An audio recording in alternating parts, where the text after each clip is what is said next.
It is a beautiful morning in St. Paul, Minnesota. A beautiful morning to watch some SPL action. It is true. I checked. It's not raining. It's a nice day. It's a little bit foggy outside, but feeling good. It's a little bit rainy here. So I chose. You had to look somewhere else, yeah. Right. Had to choose a different location. But fantastic SPL action. We are in week number 5, phase 2, Road to Worlds, and we've got the schedule here. 6 matches coming at you this weekend, and some good ones to be sure. You've got Frog, you've got Mifflin on the desk, and we've got the Camelot Kings going up against the Gilded Gladiators to start our day. Both teams, obviously, we saw last week, sort of on a new footing, especially for the Gladiators. And we can take a look at how these teams are doing as well and see, I think, both of these squads, resting not necessarily towards the bottom, but, definitely could be doing better. Camelot Kings looking to improve from that even record. Gilded Gladiators still looking for their first win, but should be a good matchup.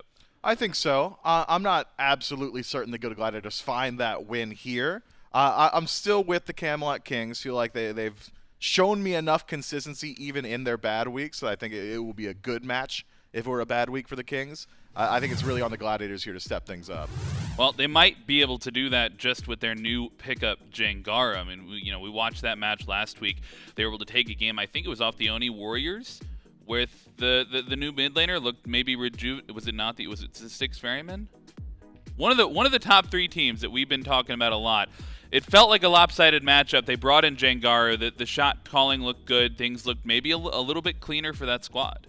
Yeah, I mean, God, I don't want to detract from it, but the one win was kind of a gifted dub, right? The 5-man fire giant pull into immediate wipe and a run down the Titan. Like, the other 25 minutes in that win were pretty solidly handled by the Ferryman. So I think the Gilded Gladiators need to find their footing in their own style of play as opposed to preying on the downfall of their opponents. Fair enough. Well, I mean, we can see how the Gilded Gladiators are feeling. We've got Awesome Jake standing by for an interview. That's right. I've got Jake from the Gladiators standing by with me for the pregame interview.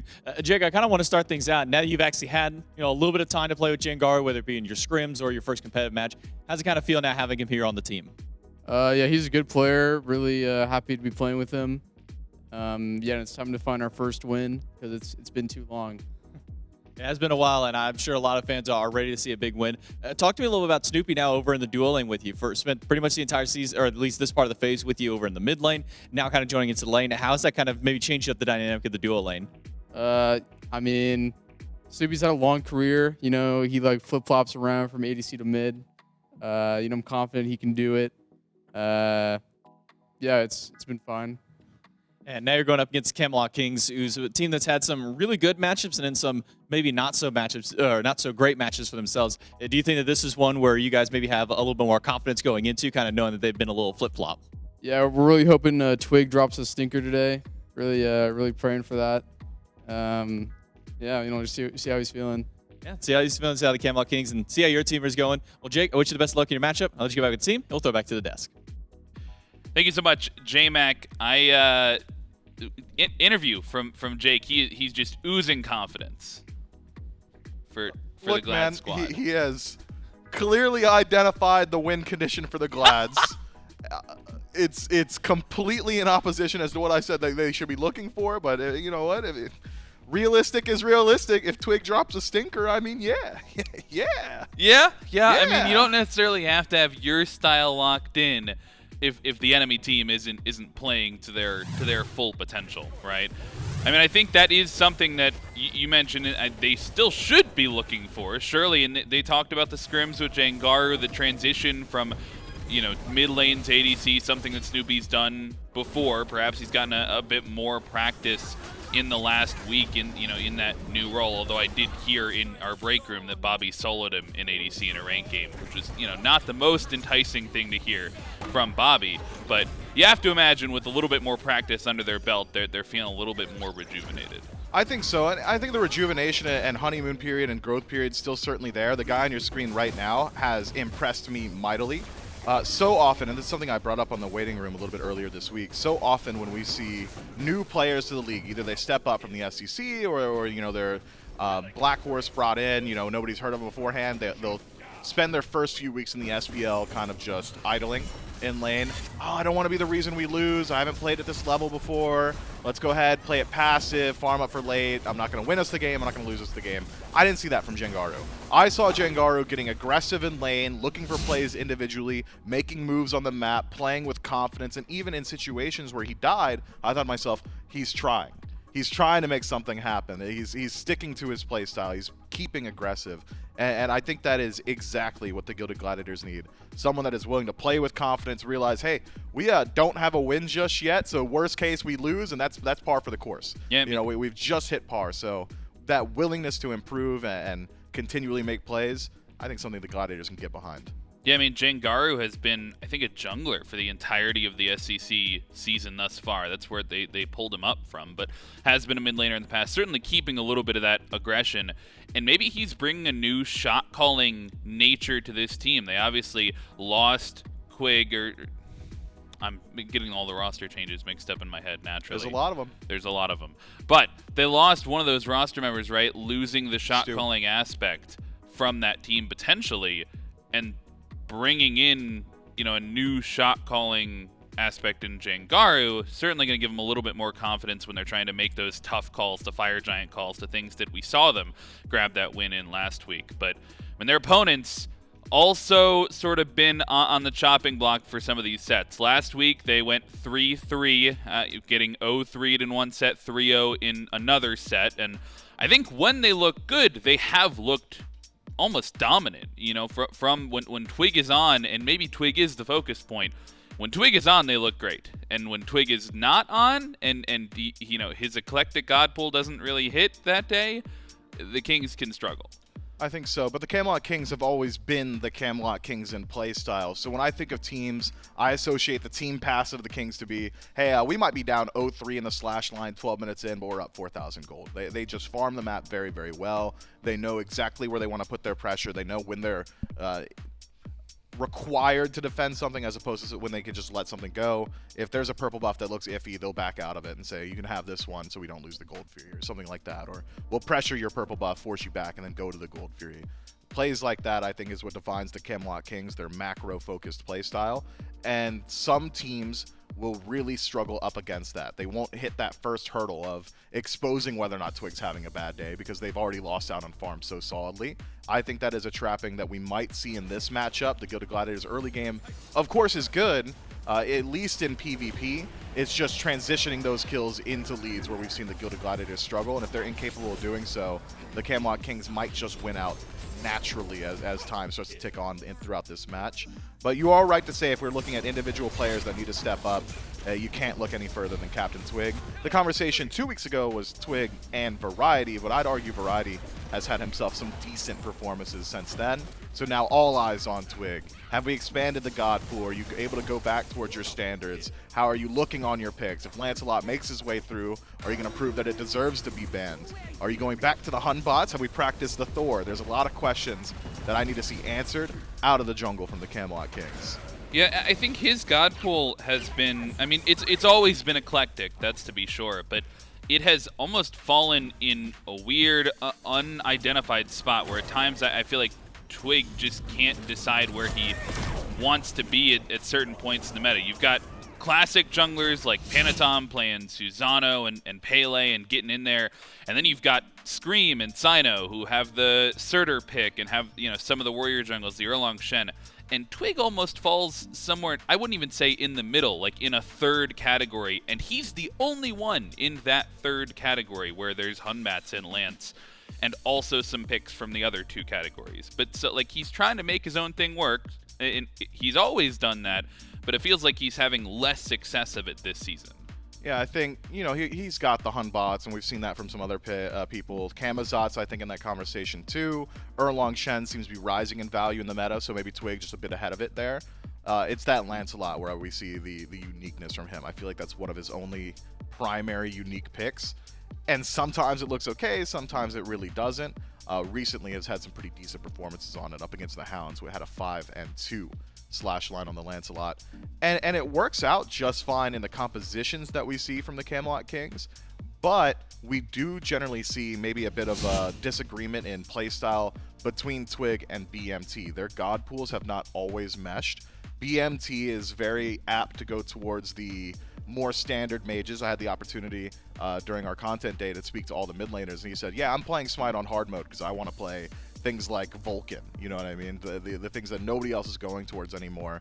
And if you're playing Vulcan, how much setup is a Lancelot? How well are those two going to mesh together? I'd argue not very well. Well, you see the two junglers on screen. Kyrmi going up against the aforementioned Twig. Kyrmi, obviously, you know, a little bit newer to this league and has already gone through quite the year on the Gladiators with all the changes that have come through. But one of the more, you know, standard aggressive junglers, wants to get in there, wants to be leading the team. So it'll be interesting to see how those two clash in terms of jungle style. Whether or not they actually try and find those 1v1s. Kyrmi's trying to, you know, pick something up like the Rat, one that he's been gone to before, something with a little bit more global pressure, or if it's going to be Twig on a more aggressive pick today trying to drive the map. Kyrmi has shown a good deal of versatility in his god pool, though. In his last 6 games, no repeat picks. Does have some overlap with CaptainTwig. Could be that we see perhaps an Erlong Shen ban, maybe throw out a Lancelot ban, and then you're fighting over the Camazotz and the Hun bots, which is something both of them have gone towards pretty consistently in their last 10 or so games. That said, I don't think the Gilded Gladiators need to dedicate too many bans towards Twig. As far as I'm concerned, their first ban overall being that Lancelot has already taken away Twig's best pick, bar none. It's head and shoulders above the rest of his god pool. Picks demands here for game number 1. Gilded Gladiators, they've selected that first pick slot. And like you said, going to ban out the Lancelot first. I think we've had a lot of conversations over the past several weeks about this Chernobog pick and how valuable it is. So perhaps a good thing that the Kings value it as well, choose to ban away that here. That was one of those picks that Snoopy grabbed last week for the Gladiators, and he looked pretty solid on that outside of his other pick selections. But I mean, as these come through, no huge changes in the tier list from week to week, from week 4 to week 5. We did just get the notes on the new patch, so come week 6, we might have some of those changes. But right now, things staying pretty much standard for at least the top of the field. So picks still available coming out of this ban phase. It's slightly unique in that generally we'll see Hades banned in that Amaterasu slot, so perhaps Hades has some eyes on him. Otherwise, some decent magical hunters still available, and some, I mean all of them, every single one of those still out there. Camelot Kings might look to restrict the older run here, a more team fight focused pick, and they will ban that one out. That does now leave the Gilded Gladiators in a position where they can either take the Hades immediately and deny Variety his pick, or take their selection of Magical Hunter, and it will be the Soul. This is a pick that Snoopy's got a lot of history on. Certainly very capable of playing it. We saw in the games where they struggled, Snoopy was getting ganked pretty consistently in lanes. Soul will help out with that a fair deal. Disapparated, of course, a phenomenal escape tool, some CC immunity in that ultimate, and then just really strong early game pressure.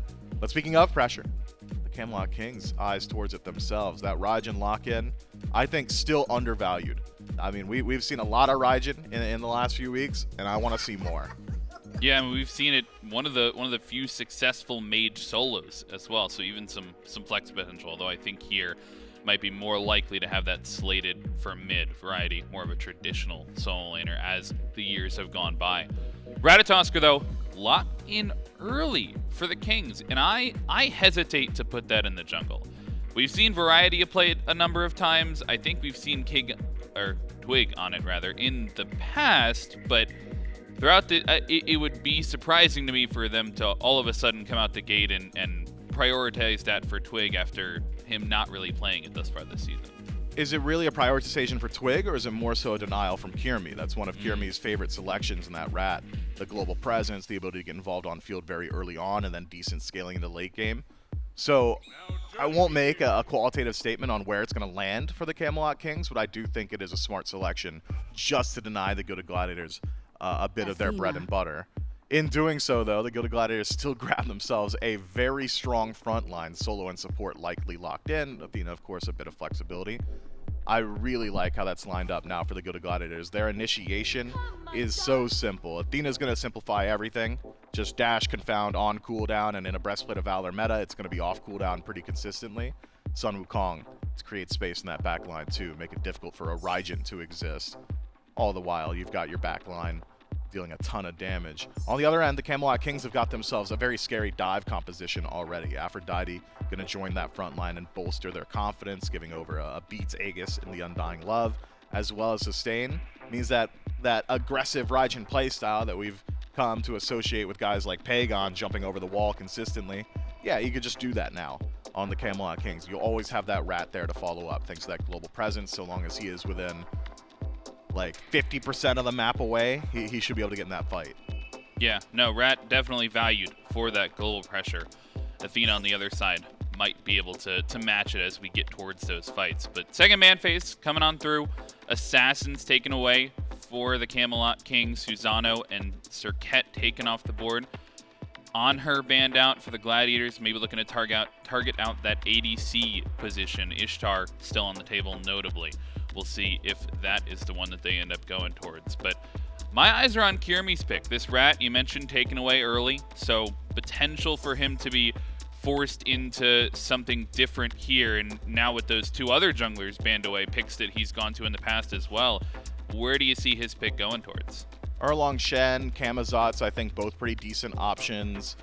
Could look a little bit more towards damage if he wants to just provide that, considering there's enough CC on the Gilded Gladiators as is. So any just true damage assassin, maybe he wants to play the Surtur. We've seen him go towards that twice, I believe, so far this phase.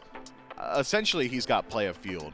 When I think of jungle selections, it's about what does my team composition need? How do I shore up the draft? And as it stands, you really are only needing for damage. I just really like how the initiation looks for the Gilded Gladiators, so I don't think Kyrmi is going to be too pressured on what his pick is, and getting an opportunity now to look at a little bit more of the Kings draft, could decide to go for some counter picks. Camelot Kings waiting on that fourth selection. Potentially the ADC hovered over there after Freya getting banned out from the Glads. That Ishtar is the one on the hover. Could be the Hachiman though, and something to look to fight into this soul on the other side. Tough to have 1v1 potential against, you know, something as powerful as pressure oriented as the soul, but this Hachiman also has a lot of safety in it. A lot of safety, and with an Aphrodite in the lane, we'll be allowed to box a little bit more. So one of the stronger boxing hunters, to be sure. Heavenly Banner, a great poke tool, as well as giving over that stim, means he should be able to hold his lone relatively well in the lane. You're never really going to outbox a soul. The passive, just too much damage, and she's got some self-sustain herself. So the 1v1 potential pretty low, but fortunately, in current year of current day of current SPL, there isn't a whole lot of 1v1s happening in the duo lane. Supports tend to hover there for the first 10 or so minutes, and by the time we're 10 minutes in, Hachiman is going to be very safe. Access to both relics as well as that ultimate. I do think that is an interesting selection. The Camazotz, of course, we already had considered for Kyrmi, but the Morrigan with this draft, you don't have a simple I'll transform into this every single time style pick. Likely will be either the Camazotz or the Rat for the most part. But having just another threat on field of, hey, if you're slipping in the jungle, I could just one-shot you, very valuable for the Gilded Gladiators. But generally when we see the Morrigan lock in, it's alongside something that is just the guaranteed, I'm going to run it down style pick. Camazotz can fit that to some extent, but certainly an off-kilter pick. I thought we would see maybe a more standard mage for the Gladiators. Yeah, I mean, we saw Jangaru as a potential playmaker on the Raijin last week, so the Morrigan might allow him to play a little bit more assassin style. We'll see if he gets involved with that pick. On the other side, though, I mean, when this Raijin was locked in up top, I sort of joked about it being for variety. I didn't think we would actually get there. I thought he would, you know, go back to a traditional warrior guardian. We've seen him on those, you know, far more often throughout his career, but this Raijin, with that Morrigan the Fae locked in, looks like it's headed to the Soul Lane. Yeah, I think so, and I think he's in for a tough time. If I'm on the Gilded Gladiators right now, I'm looking at this draft, I'm thinking to myself, wow, this is going to be a really fun lane to gank. Can't wait to go sit on variety for the entire game. He's Raijin. I got global presence I can leverage. Athena's going to be there every single time. Sun Wukong's got decent poke potential in that lane. Can lock down the Thunder Crash pretty consistently. and then the free dive, of course, from Bat Out of Hell. I think the Gilded Gladiators, I mean, that simplifies your game so much. If it's Raijin in mid, it's a shorter lane, jungle is going to be hovering nearby, maybe support can get involved a little bit more often, so it's harder to deal with them. Raijin in solo is alone on an island, for the most part. I would love to see the Gilded Gladiators keep pressure up around that blue buff. But the Camelot Kings have answers in their own draft. Could try and leverage the global from the Rats to try and help out and alleviate some of that pressure, but I think maybe more likely is that they play through the dual lane to try and keep that soul down. Yeah, no, this soul lane sure to be one of the focuses at least for the Gladiators, and that sort of begs the question for me with Quig on this Ratatoskr, not a pick that we've seen him on super often, at least as of late, and we've seen a couple different play styles from this Rat as well from how it's been played. It can be very aggressive, or we've even seen it built entirely tanky in the jungle and just be that sort of like third frontliner. In this case, since they've got that mage in solo, do you expect Quig to play a little bit more of a facilitator role in this Rat? We don't normally see Quig go towards the really tanky builds. He likes to play the standard assassin, wants the damage output, so whether or not it would look good, I think it could. Tank Rat is something I'm a big fan of, but knowing Quig, I think more likely we're looking at standard, just like Thistle Thorn, run it down, Rat, get active early, play the assassin role. I mean, especially with him bringing the global pressure into that game, you know, trying to match the Athena on the other side, and Camazotz, you know, he can cover a lot of distance with that ultimate, typically later on in a team fight, though. With these compositions, though, I mean, this one has the potential to go late. Who are you favoring in the team fight? Oh, man, it's hard to say. The Camelot Kings have got a really good composition come team fight time. I think their poke potential is going to be something the Gilded Gladiators struggle with. But as far as ability to all-in initiate, the Gladiators have a much easier time doing it. Well, we'll see in game number 1, Gilded Gladiators versus the Camelot Kings. We'll toss it over to the casters, J-Mac and Inbound. Yeah, thank you so much, Frog and Mifflin on the desk. That's right, it's J-Mac, it's Inbound, and it's Doug here for game number 1 between the Gladiators and the Kings, our first match in week number 5 of the SPL as we start rounding out to the back half of the regular phase here in the Road to Worlds. And man, I want to kind of start things off with variety on the Raijin. We've seen a bit of the Raijin solo so far. A couple of teams have brought it out. Final K kind of pioneering it back in, and a couple of teams trying to emulate that. But given the rest of the composition around it, is this maybe a pick that you were expecting to go towards solo, or were you maybe thinking that that last pick could have been something that could have been variety instead?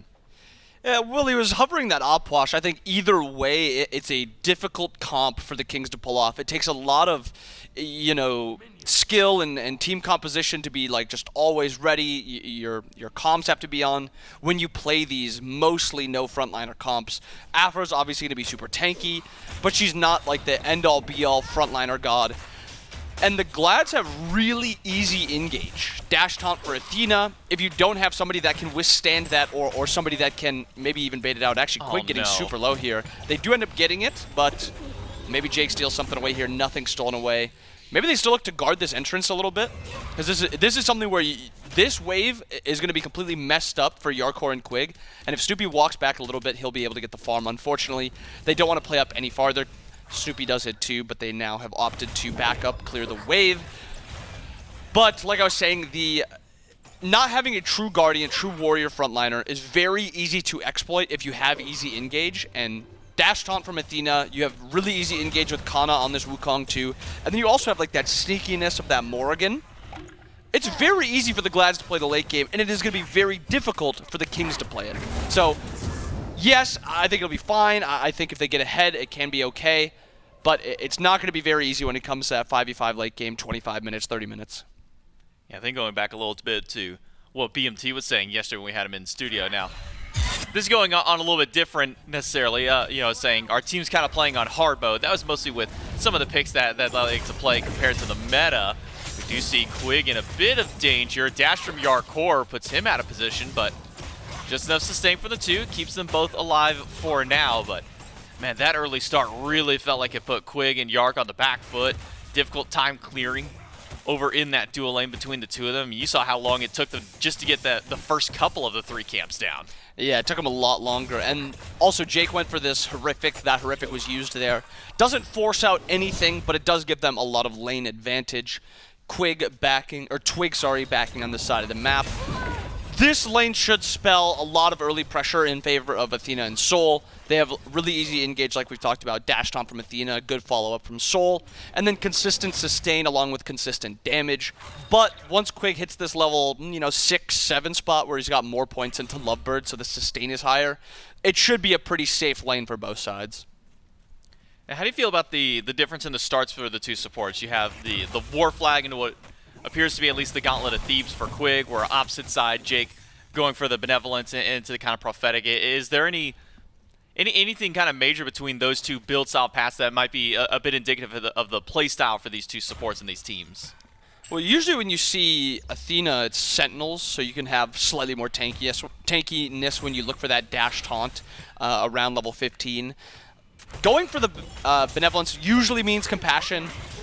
It's just outright better than Heroism. Heroism does have some strength at some points, but for the most part, Compassion just is a better item.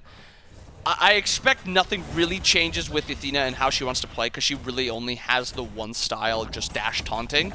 But Quig with this War Flag should mean a lot of really hard trades in 3v3s. Like Quig's going to be playing up, trying to look for stuns, baiting out abilities. He's not going to be playing in the back line as much, but he still has capabilities to do that. I just expect him to dive maybe a little bit more, look to play in the front line with variety, because if you look at this Kings comps, we've already talked about it a little bit, they don't have a true tank. So I think Afra's going to have to be kissed to variety, to this solo laner, so he's able to play a little bit more disrespectfully and able to get off more damage. It's been a slow start so far. Only real action has been over in that duel lane with the rough start from Quig and Yark and putting them on the back foot in this duel lane. Level 5's now here for Jake and Snoopy, so keep your eyes on where Jake decides to go. Does he stick around the duel lane? Does he find a gank opportunity in one of the opposite ends? We'll have to see if that ends up happening, but for the time being, Snoopy and Jake playing this lane very slowly, maybe trying to deny a little bit of farm to the Camelot Kings, keep those level 5s from hitting. But a gank onto Variety, Ox form in, a dive with the Batman. Just an ultimate from Cxnnahh to guarantee that he stays alive. First blood goes to the Gilded Gladiators, and Jake's ultimate not even necessary. The damage from Kyrmi and Cxnnahh is plenty. And Variety opts for that Aegis, and instead of popping the Aegis off the burst, he opts to go into the ult to maybe try to CC Kyrmi out, so Kyrmi is not able to get into the Bat of the Hell. Unfortunately, Kyrmi's able to get up. Also, Cxnnah's able to get up. They get the damage off. Twig taking a little bit of damage there. They get the damage off enough to confirm, and Variety is not able to use that Aegis. And like you said, enough damage that Jake doesn't even have to rotate over, so they still have that ultimate threat from him. They still have the ultimate threat from Jangaru. I would not expect the Glads to slow down anytime soon. Yeah, if you're the Gladiators, you're looking at this team. I think you and the Deaths really highlighted well of there's no real true tank for the side of the Camelot Kings. Their execution come late game can be a lot more difficult compared to the Gladiators. I mean, simple. You have an Athena, hit dash, hit taunt. There you go. There's your initiation. You got Cxnnahh. If you need to, jump up in the cloud for a little bit of safety. So Camelot Kings gonna have it a bit tougher once we start really getting these 5v5 groups. But I think those group ups in the early game might be where some of the strength of the Camelot Kings come from. A lot of burst damage on the on this team. Having that Aphrodite to link to CaptainTwig, BMT, whoever it needs to be, could get you that extra bit of safety. Jake trying to go for a buff steal with Snoopy. They are able to take that one away. Snoopy used the ultimate, maybe a little much, but confirms the buff nonetheless. And we've highlighted not a ton of fighting should be happening in Soul Lane around this point. Super safe lanes. I don't mind using the ult to control or to confirm that buff. I prefer it over losing that buff, so I'm always fine with using your ults like that. Especially in slower games like this. If we're perma-fighting something like that, maybe we're having a different story, but this should be mostly farming here. BMT in danger. Double dive by the double bat. One in the sky, two in the sky, and one in the grave. A jump in by CaptainTwig a bit early to catch the bat out of hells from either of the Gilded Gladiators, but continuing the aggression forward. CaptainTwig gets the dash, and an ultimate from Awesome Jake means that Jangaru should be fine. Low on mana for the mid laner, but a second kill now for the Gladiators. And the Glads have kind of opted into this more aggressive style. They're looking for ganks. Yes, they farm till 5, but once 5 was hit, they're going to start putting their pressure around the map. I would expect to start getting deep waves. Actually looking for variety again here. Aegis is forced, takes a little bit of damage. No dash available yet, and Kyrmi confirms the kill on the gank. Must have saw Variety use his dash earlier, and it was still coming up off a cooldown. 3-0 lead for the Glads, and a gank onto Yark. Dash taunt onto Yark. holds the beads. It's just knowing that Snoopy doesn't have Supernova. Maybe gives Yark a bit of confidence knowing that the damage isn't as high as it could be. Yark and Quig, though, not going to give up on this shield buff, trying to steal this one away from Jake and Snoopy. Taunt onto Yark once more, but not a lot of follow-up damage this time. Still going back and forth on this buff. Neither team wanted to commit just yet, but caught to the side.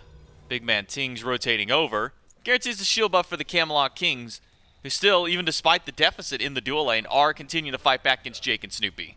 And this is just the prio that Afro gives you in this lane. She wants to just trade poke, permanently fight.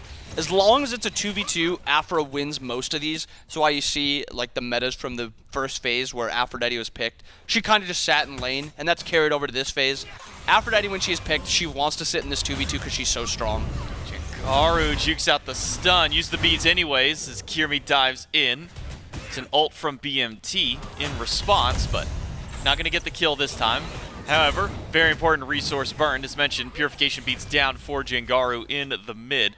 Until that ultimate comes back online, might be a moment before we can see the double dive back onto BigManTingz again. The transformation targets, I think, was a big discussion on the desk. Who does Jangaru going towards? Early game, probably this bat at Camazotz, making sure to double down with Kyrmi. But, I mean, we've even seen some teams and some players, when you have an Athena on the map, have an Athena for yourself, maybe we see that utilized here again. Variety doesn't even realize that Kyrmi's on the way, has already used the crash now. Ultimate trying to taunt Kana back in, but a dive in, and an Athena ultimate right on top. Kyrmi, though, gonna take up the tower, bat out of hell, swoops, and Jangaru joins in. It's a double Athena dive to the right lane. Variety just cannot catch a break. And Myth highlighted it really well with solo lane. This is gonna be a very easy Raijin 2 dive. You've got immunities into the air with Kana, Kyrmi. You have the Athena ult. You also have another global in Jangaru, or just another rotation to use the bat out of hell or whatever. It is very hard for Variety to live this lane. That's why I was a little surprised that they actually opted to put this Raijin into solo lane and pick that Morrigan last, Morrigan Le Fay. But that's not the point of this Raijin. It's not for this early portion. Yes, he's got a strong early game. It's mostly for that mid game and that late game poke potential. A little bit of trading out here. Twig forced into the ultimate. Nothing else really used. I guess Horrific from Jake was also used. 4-0 lead for the Glad, 1,600 or 2,000 gold. Sorry, nice early lead, but we got to see them pushing towards these gold furies. Start heading to objectives. Start getting more than just variety, I should say, for kills as well. It has been a lot of pressure to the solo lane. Hasn't had a 1-level lead for Kana, which is the break that he so desperately has been needing. It's been a lot of camping in his lane by enemy teams, and now CaptainTwig in the jungle. Ultimate from Quig will keep him alive. Supernova does clip him. One more hit would have done it, but he just barely makes it out, and the heal from Quig just in time to keep him alive. But with CaptainTwig gone and BMT going back to base, it's just going to be the duo of the Kings to try and stop this Gold Fury. 4 nearby, and Jake as the spearhead front line. Nobody on the Kings is going to step in. The Gladiators, with 4 kills and a Gold Fury, now put themselves at a comfortable 2,500 gold lead. And a really good play by the Glads there to actually look for the offensive play first before backing up to the Gold Fury. It allows them to then bully out and actually just get a free Gold Fury, essentially, especially with Big Man backing in mid. And I'm pretty sure Jangaru saw him back, so it was pretty free. 4v3 about to happen in solo or dual lane, though. Watch out, Kyrmi. You've got a full rotation through. Twig and BMT are back. But Bat Out of Hell is there. Make sure that Kyrmi get back to the safety of his jungle. Dual lane is fine as well. Good bait by Jarcorrr and Quig. Even seeing Kyrmi walk across the ward, wasn't scared to continue standing their ground. And I think what you said there was safety with that Bat Out of Hell. That explains this Glad's comp almost to a T. There is so much safety in this comp. Even the characters that don't have like a true dash and a true ability to get away, Sol and Morrigan, they have a lot of survivability in their kits, and then they also have the Athena ult on top of it. It's going to be very hard for this Kings team to look for picks. And this is like kind of the idea with their comp, these 2v3s, these 3v3 or 2v2s, 3v3s. They want to try to find these picks, but that is not an easy comp to get picks on. Now, anytime you're trying to deal with an Athena who can just taunt somebody away at any given moment, or maybe 2 Athenas if Jangaru transforms into 1, always some level and some way for these players to get away for the time. Kyrmi stunned out, hit by the kiss and the pack off, put down a half health, but Jangaru and Kana are here. Returning fire right back against Quig. Gets the ultimate early at still half HP, but CaptainTwig with a crash down on top of 2 and Variety into the drums. The health bars are getting low. but nobody's going down just yet. It might just be Jake as the sacrifice, and the first kill for the Camelot Kings. Cxnnahh, Kyrmi, all on the run, but it's the full 5-man force of the Camelot Kings to find their first pick. And a really good grouping by the Kings and a good response to the Glads pushing too far into their jungle. Good poke and then good all-in by the Kings. They get this win, and then Beacon spawns, kind of putting them into a spot where they can now mitigate that early game that the Glads have. They get this Beacon, they get a response kill onto Jake. Unfortunately, you'd probably want just about anyone else over Jake. The jungler's 2-0, the mid's 2-0. But you get your first kill, it helps you out, kind of calms down the nerves a little bit. 1,700, 1,800 gold lead for the Glads right now. Kings need anything they can get to kind of get them back into this game. And giving the kill to the person who probably needs it the most right now as well, Variety. He's been struggling. He was 0-3 going into that fight. Now with his first kill, CaptainTwig taunted back, but connected to Quig. Should be fine for now, but Kyrmi jumps in, back off, keeps Kyrmi away for the time being. And it looks like the fight will disperse over towards the jungle. Kind of taking a look at the Hunters here. Snoopy, still a very traditional route for his style of build on the Soul. A little bit of attack speed, a little bit of lifesteal. The Atalanta's bow, we saw it a little bit with the Erlong Shen styles of jungle, the Bologna jungle that we were seeing last week as well. Now it's starting to make its way over into the Hunter role.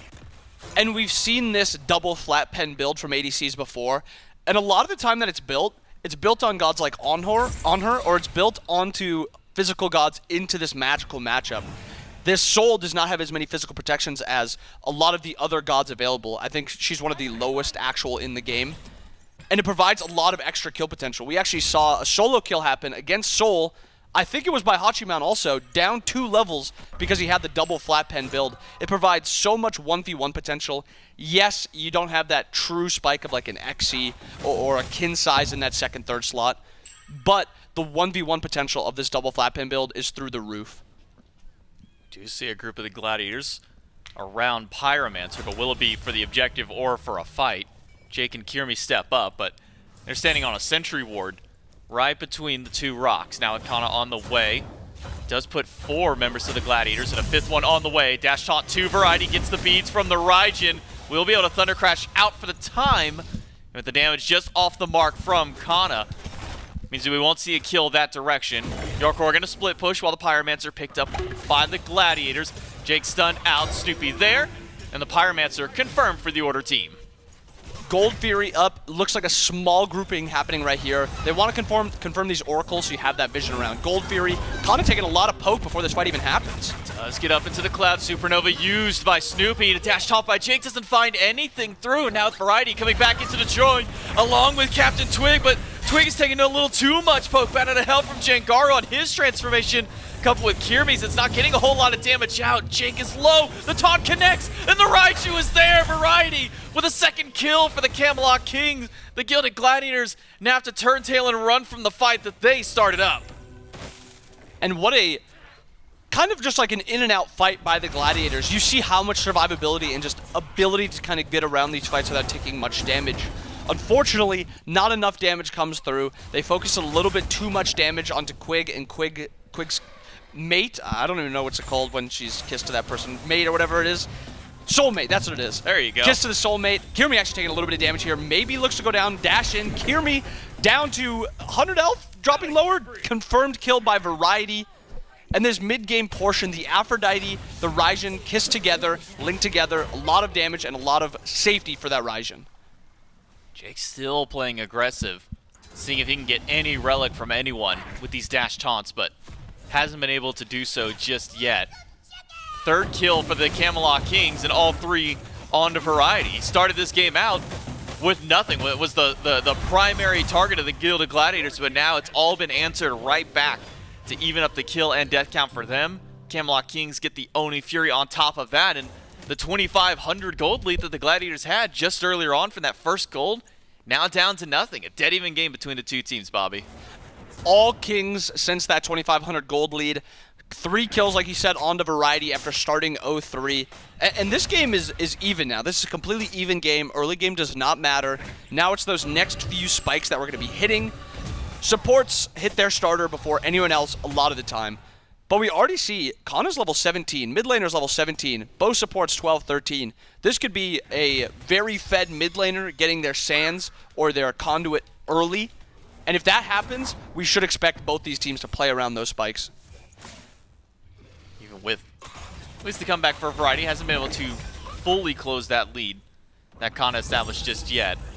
I don't think Snoopy recognized that he's standing on top of a ward, so even the wall is not safe for him to use to try and at least break line of sight with the enemy team. The Gilded Gladiators, though, as we start to get this next beacon spawn up, we will see how much of a fight they've got in. Jake goes in for the dash, doesn't land the taunt. Nice pushback from BMT. We'll keep Jake away. But for now, the beacon is being capped by the Gladiators, but the dual lane wrapping back through. Jarcorrr, he dashes aggressively, and no further follow-up from the Gilded Gladiators. The fact that the Hunter just dashed in the face of 4 people and not a single ounce of damage thrown his way. Confidence over to the Kings, and CaptainTwig goes back in. Kyrmi jumps away. Jarcorrr goes with the ultimate, but Kyrmi jumps up to the sky, I think just in time to escape. Oh no! He doesn't get away from the damage and drops to under 30 HP. Nearly a kill for Yark. And at this point, the Glads are falling into this trap of trading poke with the Kings. You don't want to trade into a poke comp. You want to get this all in, play around your dash taunt, stop playing around this little poke that the Kings are dealing with. That beacon fight is all Kings. They poke you down a little bit, and then as you said, 30 health for Kyrmi. If we're talking another 30 health anywhere else, Kyrmi's dead, and an even bigger advantage for the Kings to maybe opt for this pyro or to push down middle or right. So far, we've seen 2 styles, or 2 different stories of this game. We saw the early game portion where it was Variety getting ganked, and that was just the story. He was just dying a lot. And then the mid game is just all Aphrodite. I think this Aphrodite has been kind of the entire Kings team so far. And it's been able to keep BMT alive, keeping CaptainTwig whenever he's getting dove on. Variety has taken dive, and some poke from the Gladiators in these jungle corridors. It's been Quig keeping this team alive. We start to see another group up around the Pyromancer yet again. Ward is down for the Camelot Kings, but a gank is on top of BMT. Pops the beads and dives under the tier 1 tower. Quig, we use the heal to try and keep him alive. Variety is back to try and push the Gilded Gladiators away. This fight starts around the Pyromancer. Started to migrate over towards mid, but keep your eyes on Jarcorrr. He's making his rotation back. Nearly took out Kyrmi last time. Pyromancer down to a quarter. Double taunt from Awesome Jake, but the turn and burn right back to Jake. The Kings might be fine losing an objective if they can get a couple of kills with it. Variety gets Awesome Jake, and CaptainTwig dies on top of Cxnnahh, but in the backline it's BMT who gets blown up by the Gladiators comp. Kyrmi, credit for that kill. The rest of the Kings under the tier 1 tower. It's a 1-for-1 trade, but the Gladiators got the Pyromancer with it. And Variety heard the invis from Morrigan behind, and he turns around and throws an ult back there, finds Jangaru. Jangaru is forced to transform earlier than he wanted to, but it doesn't matter. He gets the knock up onto BigMan, and BigMan is not able to get ult off. Confirming the kill, a 1-for-1 and pyro for the Gladiators. Slightly, I mean, you lose your support. If you're losing anyone, you'd want it to be your support, and you kill the enemy mid laner. Now, pretty much cements the first level 20, the first starter item will be either Cxnnahh or Jangaru, with BigMan going down. And right now, even though the Kings have kind of been winning the last few fights other than this pyro fight, the Glads have all the momentum. A lot of relics down on both sides, actually not many down by the Gladiators. This should be a pretty comfortable fight for them. Curious to see if the Kings look to take it. 4-man stack for the Gladiators around Primal, though Snoopy doesn't have any mana for himself. Jake goes in with the taunt, gets beads from Jarcorrr, ult from Variety. Not enough to steal the Primal away, but what about the fight after? Jake goes up to the ultimate, it's not going to be enough. BMT shows up, and CaptainTwig on the gank to Cxnnahh just managed to get a bit of damage, but the Ox form going to give enough movement speed to try and get away. The continued dive for the Camelot Kings, it's Variety under the tower, takes down his lane opponent on the rampage for the Kings solo laner, and now a push towards the tier 2 tower. They've got the wave, they've got their Hunter there. It's going to be 2 kills and a tower for the Camelot Kings. Kings with the punch back after the Glads on that huge pyro fight. Jake is not tanky enough to dash taunt and not get punished. That Chronos Pendant allows more dash taunts, but it doesn't not allow him to live when he is dash taunting. And now we're about to see the starter item finished for Jake once in 1 more level. And this isn't the massive survivability spike of a Sentinels. This is a team fight play around me. I'll keep you guys alive, but I'm not going to be keeping myself alive as much. Jake will not be able to dash taunt, probably until his next finished item after a starter, but that does not stop the Glads. They're looking to pull this Fire Giant, force over the Kings. Teleport comes through. The Gladiators have all 5 here. Meanwhile, Jarcorrr still on the way. Just went back to base and picked up his dominance to now join the team for a moment. Gilded Gladiators trying to go towards that pull or maybe see if they can grab anybody caught out of position. But Camelot Kings, a bit wise this one. They stopped the Fire Giant at the very least, but the Gladiators have had so much more confidence around these objectives, pulling Gold Furies even in the face of the Kings, being able to confirm those ones, and now a Fire Giant as well. And the one thing the Glads don't want to fall into is stop farming. You have 3 19s right now, hitting those 20 spikes, and actually we have the first level 20 is Variety. After that 0-3 start, he is now 5-3, and he finishes his starter faster than anyone else in the lobby. But the Gladiators need to keep their mind on farming. That is still the most important thing. This game is too close to officially force something around fire. So make sure you're still getting farmed. That's kind of a trap a lot of the lower end teams fall into around these Fire Giants, is they just keep fighting and perma-fight around it instead of farming. So just keep farming, hit those level 20s, and get your spikes. Third beacon now capped, which means that we will have the Titans unleash here shortly. Camelot Kings, the team to grab that last little bit. One small interaction, at least I saw, around those oracles was Jake goes in for the taunt against Jarcorrr, and then he walks behind the Harpies, so Jarcorrr is actually able to steal both oracles just from that taunt alone. Nice vision, at least on that side, but now for the Camelot Kings, they're the ones who are grouping up around fire. Titans will march up mid, so it's not like it's too far away for any kind of fight around this objective play. Gilded Gladiators all healthy. Jake the only one missing any real health from his team. So Variety much poke. is able to just get this free poke. Such heavy cooldown investment to this Raijin. I mean, he just used the 1-2 combo, and it's already right back up once more. And now we're going to see Variety and Quig actually kiss together, and this is just going to be Variety trying to harass, get as much damage off. And if he does get all in, he has the Aphrodite to buy him time.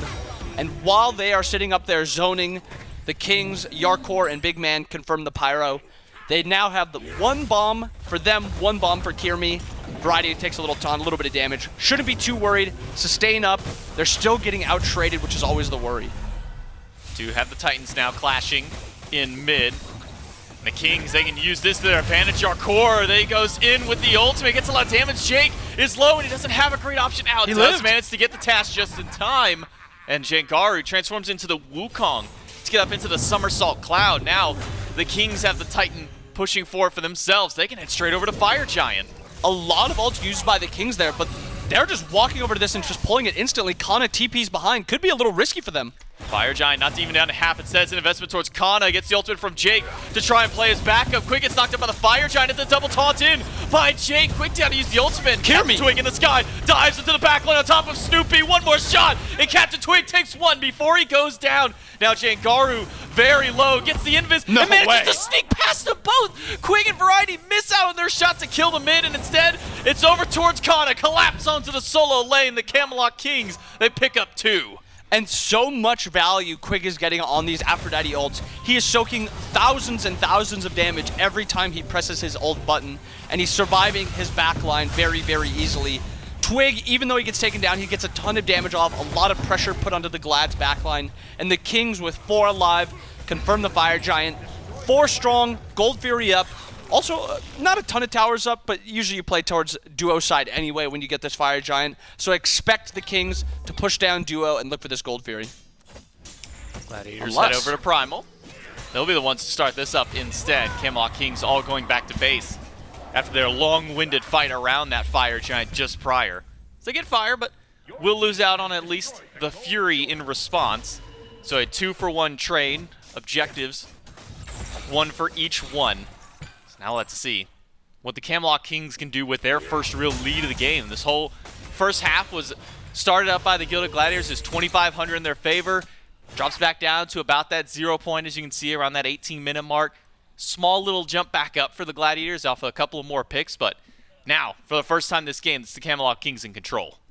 And we've seen how the Glads want to play their comp. It's Jake dash taunting. Unfortunately, he doesn't have a ton of survivability. Jangaru actually eats the ult and forced into the bat out of hell using the Changeling ultimate. That is a long cooldown that, I mean, happily you're trading the Hachiman ult for, especially as such a safe character, Aphrodite in the back line. Even harder defense now for the Gladiators if the Kings want to push this fast. But the ult will come up eventually, so it's something where the timing matters. Camelot Kings will just waltz right into the tier 2 tower, take that one down. Will it go for the fighter on the Phoenix, or they kind of spread across the map, go towards other spots? It seems that the left side Phoenix will be their next interest target. The Gladiators now have to group up as 5 to defend the full 5 of the Kings. It's not often, even at this stage again, that we see a full 10-man group around a Phoenix when other ones are still up. But the Camelot Kings have their confidence around this Phoenix. Poke damage from BMT. Taunts from Awesome Jake to kick the fight off. Let's listen into the Camelot Kings for their team fight. I'm ulting. I've shelled. I shelled us. Get on the top. Arjun beats. I'm running. Oh, need help. Same Raijin. I can't help you. Alright. We're leaving you. Okay, keep running. Keep chasing. I can try. Good team fight back from the Camelot Kings. They punish. I should say the Gladiators punish the Kings, keep themselves pushed back, and make sure to hold on to their Phoenix. A bit of a great engage there, more than anything, by Awesome Jake to kick the fight off. A dash taunt in, pulls a couple of relics right away, and the Gladiators, they just collapse right in, Bobby. And we were talking about the ult, Hachiman trade for Morrigan ult, the Morrigan, I guess I should specify.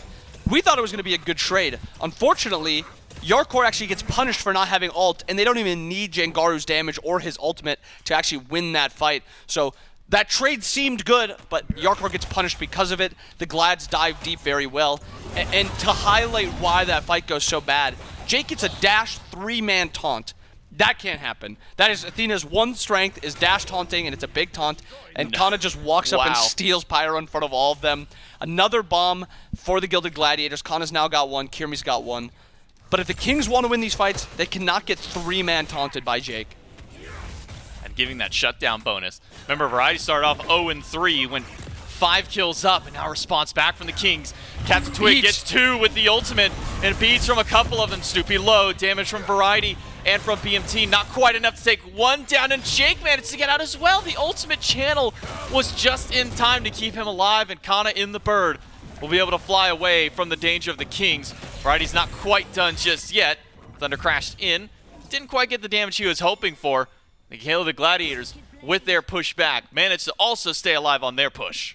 And huge engage there by Twig, pulling double relics on Snoopy and 1 relic in Jangaru, getting that beads. Now it's Gold Fury spawning up before this Fire Giant. There's only 2 sitting on Gold Fury's side for the Kings, but the Glads still have to be very worried walking up here. Both their backliners are very susceptible to getting killed, but they don't know that only 2 people are here. See if the Gilded Gladiators can find maybe a pick.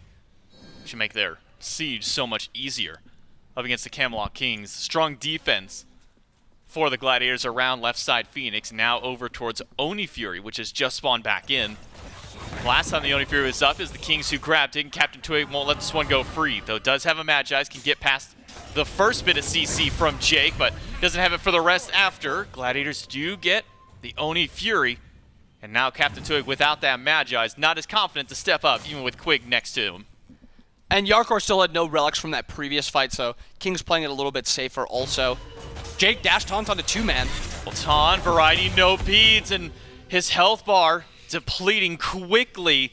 The Camelot Kings in a bit of danger during that fight. And the Gilded Gladiators, so we wait with bated breath just to see the outcome of the fight in this one. Inbound, this is starting out much better now for the Gilded Gladiators. That defense around the Phoenix has really kind of revitalized this team for the fights. And it's coming down to this Kings comp is just playing 2 grouped at this point. Yes, you need to say grouped as a team fighting comp, but 3-man taunts, 2-man taunts, and even in that last one, it wasn't the entire 5-man grouping. It was 2 grouping here, 3 grouping here, and the 2 get engaged on, and a ton of damage is put out there. The Kings have to play around their poke, they have to play around their sustain, and the Glads want to play around their all-in. Yeah, I mean, when you're fighting into an Aphrodite style of comp, I mean, for the Gilded Gladiators, they can't so much go for the poke that you kind of been mentioning. The Kings, they're fine with it. They say, okay, here's a couple of abilities here, here's a couple of abilities there. no big deal. Now you've got to go back to base because you don't have an Aphrodite. Camelot Kings are able to keep themselves alive with their sustained. Gilded Gladiators are really kind of going off of Jake's initiations, which have been really strong this game. This Athena is working so well for the Gilded Gladiators. So we are going to take ourselves a quick little break to resolve any of the issues that are maybe going on right now. So we'll take it to a break. We'll be right back.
Gotta get the cake.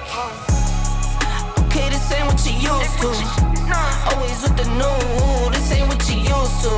I do me, do you? I do me, do you? This ain't what you used to. This ain't what you used to. This ain't what you used to. This ain't what you used to. This ain't what you used to. This ain't what you used to. This ain't what you. No, this ain't what you used to. Switching from the bikes to a new coupe. You know I keep some new shoes. Keep it simple, not like you. All night, get right. Know you know the price. Know you know the name, no games. I need all my money now. Not playing, man. This ain't what you used to. I might fly to LA. This cold weather ain't for me. Hit the bank, round your way. What you used to? And I'm grinding to the top. I can't let it slip away, so I gotta get the pay. Okay, this ain't what you used to. Always with the new. This ain't what you used to. I do me, do you? I do me, do you? This ain't what you used to. This ain't what you used to. This ain't what you used to. This ain't what you used to. This ain't what you used to. This ain't what you used to. This ain't what you. Calls keep coming in for the win, get it in. This ain't what you used to. So you get on my nerves. Try hit my line, get curved. This ain't what you used to. Round, round, swerve. Everybody here. Welcome back, SMITE fans. Apologies for the technical difficulties there. What ended up happening, it was a crash of that instance of the game, so a complete wipeout of what was going on. Wasn't a spectator thing. The game did end, or crash, I suppose. So we've agreed to a full remake of that game. Same picks and bans, same players on both sides, of course. No roster swaps. No roster swaps right. in between this one, but will just be a remake of game number 1 with the same picks and bans. So we're hopping back on the desk, and we get to do a little bit of analysis on points that we did not have before, because we just got to see, 20-some minutes of these guys going back and forth, and it ended up being pretty even. Obviously, nothing close to an auto-win situation, but now both teams have a lot to adapt to. Yeah, I think namely adaptation from the Camelot Kings throughout the early game. We only really got to see the majority of the early game. We were just starting to transition to that true 5-on-5 team fight phase. And adaptations out of the soul lane as well. There was a lot of Sky Gods running at Variety throughout the entirety of that match. I don't know how you're going to alleviate that pressure, either by putting it on the other side of the map or by actually grouping up and trying to make sure that Variety has himself a better time, because that was the entirety of what was going well for the Gilded Gladiators. A lot of early game pressure, slight lead, but never really extending past that 3,000 mark. If the Gladiators can run back the exact same style and then somehow grab an objective alongside it or knock down a tower, that's one way to solidify it, because what I was seeing there was a Camelot Kings that was starting to fight back into a deficit. And that's not exactly what you want to see, especially considering what we had talked about on the initial desk, what the casters are bringing up. That was a great composition from the Gladiators at initiating fights. You'd think they have a much easier time on the 5-on-5. Didn't quite look like it. Yeah, I mean, if Variety didn't have to fight from a 2-level deficit to start, that might be a little bit better. Luckily, we don't have to wait very long to get right back into game number 1 with the casters. That's right. Game number 1, part 2 now between the Gladiators and the Camelot Kings. It's J-Mac. Inbound and Doug back to bring you guys the repeat, I should say, for game number 1. Again, apologies for what happened with the crash, something that we weren't able to avoid. We weren't able to get us back into that same exact point. So now we got to run it back one more time, Bobby, and I think kind of the big instance and the big change-ups here need to be made between some of the players. I think Desk highlights it well. Variety needs to get a little bit more safety, a little bit more help on his side. Going down 0-3, never a great start for it. But at least one thing that you've now kind of thrown the point towards, and something that we noticed immediately, is some of the change-ups in the builds. Awesome Jake not going for the Benevolence this time, starting out War Flag to mimic that of Quig. And I like it. It allows them to play around the War Flag. And before I even touch on what the finished starter he's going to be on, because Jake is one of the few supports that actually still goes Spartan Flag sometimes, the power and the attack speed one. Personally, I think War Banner's a lot better. I think it makes more sense. I think it's better overall in an entire 5v5 composition. But I don't want to say there's no chance he'll go, or he won't go Spartan Flag. But if he does go War Banner, it allows the Glads to fight around him easier, and it allows him to be tankier on that dash taunt, which, when we saw the Kings start to fight back, it was Jake dying in a lot of those fights. Also, on the opposite side, the Kings Big Man switching up his build a little bit. Instead of that Chronos Pendant, he will be going into the Book of Thoth. Less harass, less cooldown kind of tossing, and I like that he has a lot more power in his build this time, because they don't really need harass. They don't need more poke, more abilities tossed out. They already have that from the Raijin, giving them some, you know, full damage mid laner that has possible one-shot potential when he's getting dove, I think always will feel a lot better. Yeah, getting a little bit more burst as opposed to small little spurts of damage from your mid laner. And BMT was starting to really hit his stride before then, and I think it's important to really highlight kind of where we were in the state of last game when the instance did occur. I mean, it was starting out, Quig falling low. This was similar to the previous moment. Jarcorrr able to dash away. Snoopy Not waiting, but doesn't get the stellar burst towards Quig this time. But again, I think it's important to kind of at least know where we were previously in the game. I mean, it was dead even, just about maybe 1,000 gold up for the Gladiators going in, and the Gladiators starting up that previous team fight. A strong defense at the left side, Phoenix. Even with the Camelot Kings fighting into the deficit, the Gilded Gladiators were still willing to take these fights. They were still willing to have these good sieges. I do see Kyrmi starting to rotate over towards Variety. But he's been in this position before. Variety will be able to safely get under the tower. A bit too far back for Kyrmi and Kana to go for the dive. And this first couple minutes is playing out nearly identical to the first couple minutes of the last game. It was Quig almost dying at level 2, Variety getting poked down super low in solo, level 2 also, but nothing entirely happens. Quig heals up a little bit, and then they start actually winning out on this laning phase. Variety, though, continues getting bullied over in solo lane, and he does end up dying a couple times. And as the desk highlighted, if you're the Kings, you need to give Variety some help. Whether it's Twig sitting over there just to give him a little bit of damage, a little bit of survivability and damage to kind of keep him alive, or if it's, you know, just getting him vision over there so he can react a little bit quicker. That's the highlight portion for the Kings. Something needs to happen with Variety so he's not 0-3. You don't want to go down 0-3 again. It was a good turnaround comeback, though, from Variety. Starts out 0-3, goes up 5-3 before he's eventually shut down by the Gladiators, so good response and a good bounce back from him. But not really wanting to fight into a deficit. It's not something that you want to do as a Raijin, especially one that's going towards this tankier style. Sure, you keep alive, you keep a little bit healthier, but having that natural scaling goes a long way. Blue buff. Close. Attempted steal by Variety, but that third beat of the drum, just a bit slow. Kyrmi goes in with the blink. Don't think he realized CaptainTwig's nearby, but the sun wasn't there either. Kyrmi still fighting into the 2v1, but now he's got Kana nearby. Kana has the ultimate. CaptainTwig will be the first one down this time. It's the Gilded Gladiators on the board first once more. Well, at least this time it wasn't Variety that died first. It was Twig instead. Twig actually kind of died. Aegis? Not enough. Well, at least Variety's not 0-3 yet, so it's only one death. As long as he doesn't get 2 more, we're in a better spot than last time.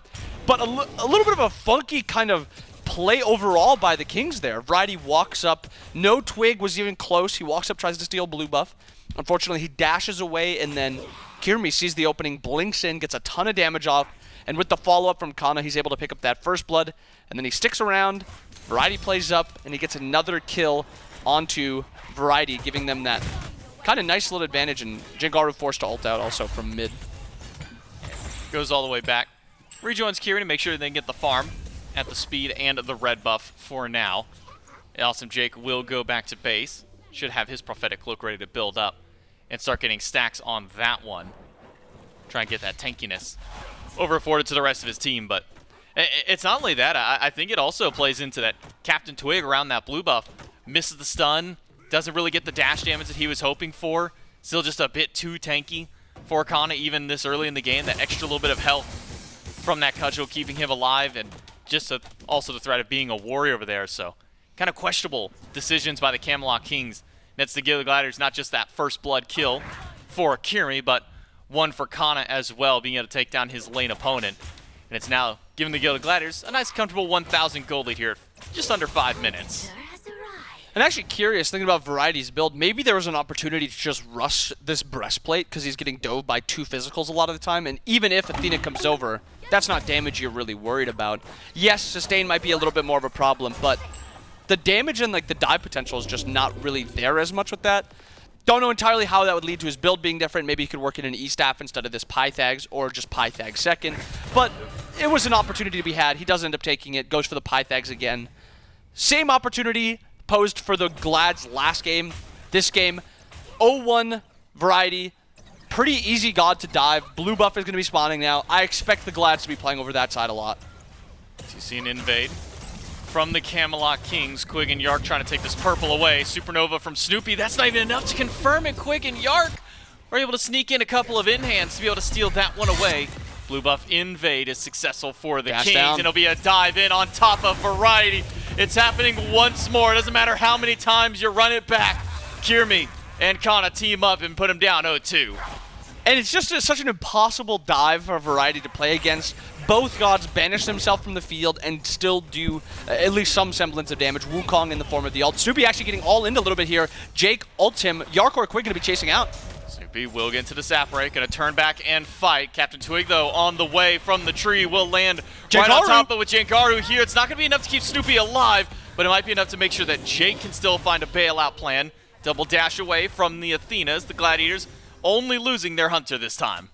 And Snoopy, no mana, no real fight back potential. I think even if the Athena ult gets there faster and Snoopy has some mana, still not going to be a fight that's in favor of them. Just really good 2v2 trading by Jarcorrr, by Quig.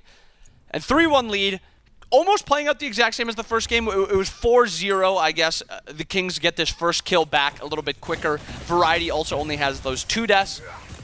But the Glads still have the advantage of how far Kana's ahead in this lane and how far Kyrmi's actually still ahead in the jungle.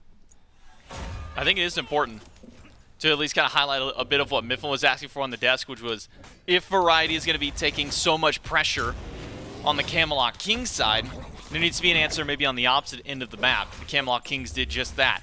Say, okay, Variety's getting dove over in solo, not much we can do to help him out. Instead, see if they can get a pick on a Snoopy or Jake. They do get that kill on a Snoopy. Good steal from Variety. Does manage to get that cooldown buff away. And every little bit helps. He's starting to fall behind. 9 versus 7 in the immediate wave to wave. So a 2-level lead for the Gilded Gladiators solo lane. And really, I think more than anything for the Gladiators, the much-needed confidence boost that they needed for him. Dive in onto Variety again. Goes up into the ultimate. It's Kyrmi and Kana diving in. Crashed by Kana. Not quite enough. Needs some help. Does take the tower down. And the Aegis only buys an extra second, but maybe that's just the second that they needed. Now an ultimate in from Awesome Jake. Kyrmi up to the sky, CaptainTwig and BMT out. But Kyrmi and Jake are going to go right back in. Taunt him in just a couple of seconds for Jake. CaptainTwig gets to the sky. BigManTingz with his ultimate. Keeps the kill of the Gladiators back, but man, you got to keep eyes on the Gladiators because it seems that every time that a fight seems like it could go well for the Kings, another one of the Gladiators shows up. And that's that global presence of the Gladiators. They used it really well the first game. This game, they're using it just the same, putting a lot of pressure into that solo lane. And we wanted to see Variety avoid that 0-3 start that he had previously. Unfortunately, it's going to be happening again. Variety 0-3. The bright side is, this is basically the exact same setup the Kings had. And they had that comeback potential. But now looking at it from the Glad side, for them to now push their lead, they need to start pressuring the other side of the map, getting Snoopy also a lead. They're grouping already around this gold Fury, and Quig's going to be walking up to this gold. Walks up. Taunt from Jake, gets an ultimate immediately. Jangaru waits it out, doesn't get the stun just yet. The back off is there, but with Force surrounding the Aphrodite, not much chance Quig has for life this time. Jangaru, credit for the kill, his first one of the game. The Gilded Gladiators head towards Gold Fury. Jarcorr's around the corner. He's got a lot of damage on this Hachiman, even CaptainTwig on the way with the rat. Gold Fury's only at half. It will be a turn and burn to Yark. Instead, Jangaru sneaks around, gets the stun, gets the transformation into the Camazotz. CaptainTwig nearly takes down Kyrmi. The Gold Fury helps him out just a bit. And CaptainTwig able to sneak away from the time, but Snoopy puts up a little too far, trying to go for the chill in the chase after. It's Jarcorrr taking down Snoopy. 2 dead on the Gladiators side.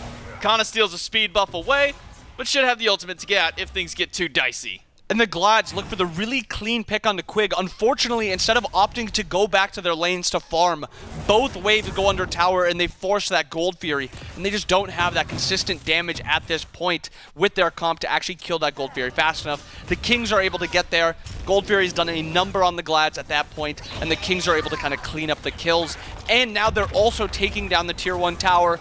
The Kings around this 10-minute mark, they start popping off. This is like the time where they're like, okay, let's put our heads on straight, let's start playing some good Smite, and they do. I mean, We're up 2,000 gold for the Gladiators going into that Fury. All back down to essentially nothing. Only about 400 or 500 now up for the Gladiators after the 2 kills that went the King's way and the stop of that objective. Plus the aforementioned Tier 1 tower goes the way of the Kings. And I mean, that was similar to what we saw last game when the Kings were able to find their first couple of picks. It was followed by Tier 1 tower. Kind of knock things down. The only real big problem right now for the Kings is they've got to fight with this deficit from variety. Blue buff was secured for the Kings, so silver linings where they lie. CaptainTwig, though, No beads. not in a great spot for himself. Can't get up into the tree in time. It's a kill for Kyrmi. Variety at half HP. And with the Athena on the way, that's a confident dive towards this Raijin. 0-3 is not enough. Let's make it 0-4. The Camelot Kings solo laner falls once more. The Gladiators with 2 more kills.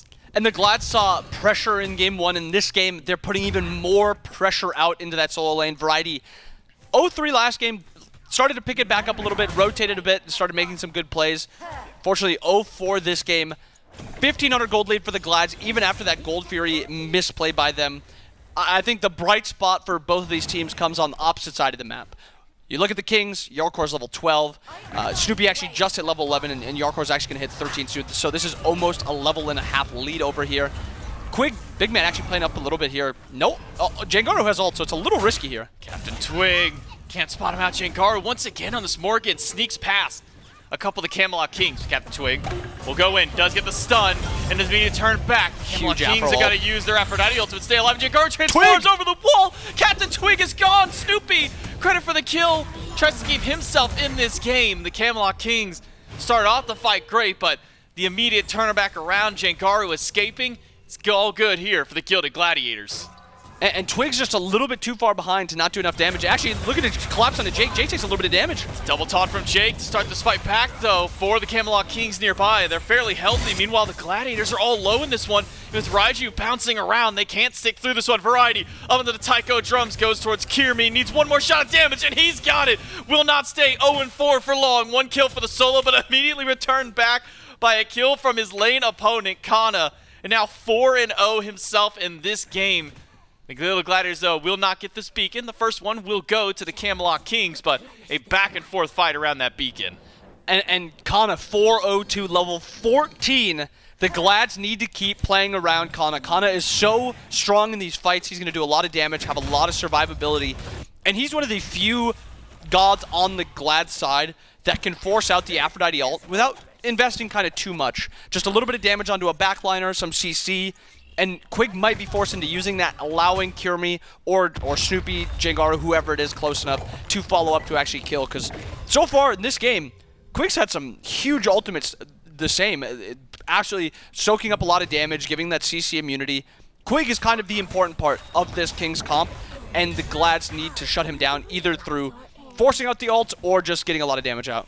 Cxnnahh dives in. Kyrmi's right behind, but now it's CaptainTwig on the way. Variety could buy a bit of time, uses the CC beats to get Kyrmi at bay, but CaptainTwig's there a little too shy of the damage. And it will be both teams getting out of this one. Most importantly for Variety, maintaining his life, even despite the fact that his relic was downtime. Didn't have Aegis going into that fight and didn't even have a second relic just yet. Purification beads now bought for the solo laner. Surviving, the most important thing for Variety in these couple of fights.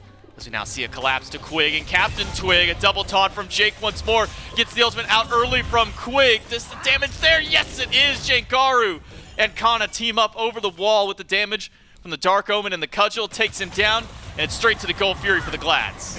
And now level 14 Cxnnahh, not leveled up in a little bit, but Jangaru level 15. The Glads comp is starting to pop off. These are the points where they need to start pushing their lead, getting those towers. We have every tower except the one solo lane tower up for the Glads. And you look at the opposite side, the Kings have actually forced down more towers with only 4 kills. We need to see the Glads start pushing this pyro, going for these towers, and start actually pushing their lead. We need actual real gold value lead for the Glads to actually, oh my goodness, to actually capitalize. Jarcorrr takes the taunt, takes a ton of damage, doesn't use a relic there, and lives. Baffling that Jarcorrr was willing to hold on to both of those relics. I mean, even with Quig nearby, that is a risky call. Drops down to sub 100 HP. And now a pull of the Pyromancer. Variety is here. Goes up the Raijin, connects onto Cxnnahh. Taunt will pull the beads away. But now that's the call for Kyrmi and Cxnnahh to dive in once more. Variety uses the Aegis. Now he's only got ultimate to stay alive. Quig does have his ult. Keep things up. Transformation from Jangaru to go into the bat out of hell. Variety is down. Cxnnahh, credit for the kill, puts him on a rampage. The Gilded Gladiators will now have to deal with CaptainTwig, who crashes into the middle of all of them. But it's Camelot Kings still sticking around Pyro. And Jake is actually so low here. They actually have the health value lead the Kings do here. Jake is super low. Kyrmi behind. Glad's confirmed the Pyromancer. Kyrmi goes up into the air. Cxnnahh with the nice peel out, and it looks like that is all she wrote. Pyro confirmed. Jarcorrr actually ults in. Twig gets a big stun onto 2, and it manages to take down Snoopy, but the Gilded Gladiators are able to get everybody else out during this fight, only losing Snoopy and playing with such low health bars to do that. That was a very dangerous stick around for the Gladiators. Maybe fortunate that Snoopy's the only one who goes down there. Fortunate indeed. I mean, Jake was sitting at 100 health minimum that entire time. Cxnnahh also got super low. They do get the Pyromancer, which is a positive, but this Kings comp is still just delaying this game. 2,000 gold lead for the Glads, sitting at 16 minutes. It's not a big enough lead for the Gladiators and what their comp wants to do for them to be comfortable right now. They have to continue pushing this, and the Kings on the opposite side, this is the kind of game that they want. They're not expecting to win the early game. That mid game, that late game poke that they're going to be having is going to be very hard for the Glads to match up with. Gladiators starting to deal with some of the farm inside the jungle. Fury's still a couple minutes from coming back up. Pyromancer actually did manage to get stolen away by the Gladiators during all of that. And this 2-level deficit continues to remain at that bar for the solo laners. Cxnnahh walks in the jungle just to wrap back around to get more damage towards Variety. Never mind. Says the wave might be a bit more important at this point. A 1-6 Raijin. Variety has just been the complete target for the Gilded Gladiators.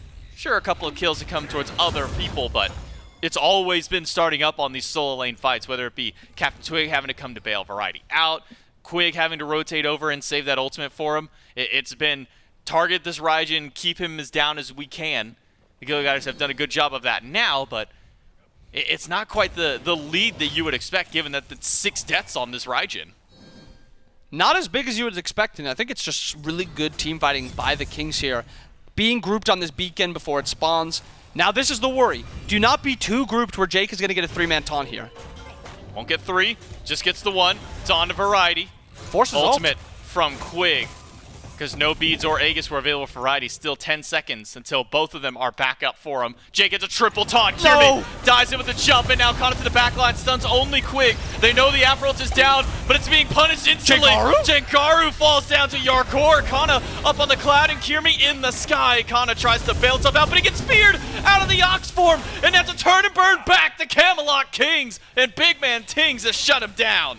And that is worst case scenario for the Gladiators. They get the 3-man taunt, and Jangaru tries to get into the fight invis. Unfortunately, gets popped, no beads, CC'd, shut down before anything else happens. King's now pulling the Fire Giant. Fire Giant started up. Jake, his best effort is a dash taunt to steal. Snoopy behind him has access to Supernova. Can't even get into this fight. Raijin's starting to poke them out. CaptainTwig finds a stun onto Snoopy. Keeps him out, but Quig, he's falling low. He might die to the damage of the Fire Giant. They've got to kill a little bit faster, and they do so. Ultimate there keeps him alive. Camelot Kings with fire on all 5. Not worried for a second. He wasn't even that low. He still had ultimate. But he was playing with fire. You gotta play it up a little bit. Yeah, he was playing with fire a little bit. Level 14 for Quig, level 14 for Jake. Looks to be the first starters confirmed. Curious to see if maybe the Kings or the Glads look to farm up a little bit. Mostly the Kings see to farm up a little bit before actually looking to push. Trying to get that War Flag on Quig. Fire Giant on 5. Last fight. No relics really used by the Glads. It was just the Blink by Cxnnahh and the Horrific by Jake. So they still have everything available, but they still have to fight into 5 strong Fire Giant members. Quig hitting that level 15. Will we see them look to push? Will Quig back up to get that starter? Maybe Gold Fury also. A lot of farm is up. Pyro's now spawning also. Yeah, it might be a little bit of time before we do see those starters looked at. Only a few 100 gold in pocket for Quig, so still needs about 800 before he can level that one up. A little bit closer for Jake. He's only sitting about 400 away from being able to upgrade, so starter advantage might be in favor of at least the Gilded Gladiators support this time, but no level 20s yet on the side of the Camelot Kings means that none of their big hitters, namely BigManTingz or CaptainTwig, are able to get that damage online just yet. Primal Fury pulled by the Gladiators, Pyromancer taken by the Camelot Kings. With how many were over on the right-hand side, the Kings will give up Primal. Not the worst objective to trade out for the Pyromancer. The Camelot Kings happy to be able to keep themselves afloat in this game. And the Kings are actually even ahead in this game, but it seems like the Glads are the ones making the plays. They see them walk over to that Pyro. The Glads say, let's push down left. Let's get this tier 1. Let's get this Primal Fury. This is a Fire Giants Kings comp. 3 strong here with Fire. This is a 4v3 here. Jake looks to dash taunt. Double taunt.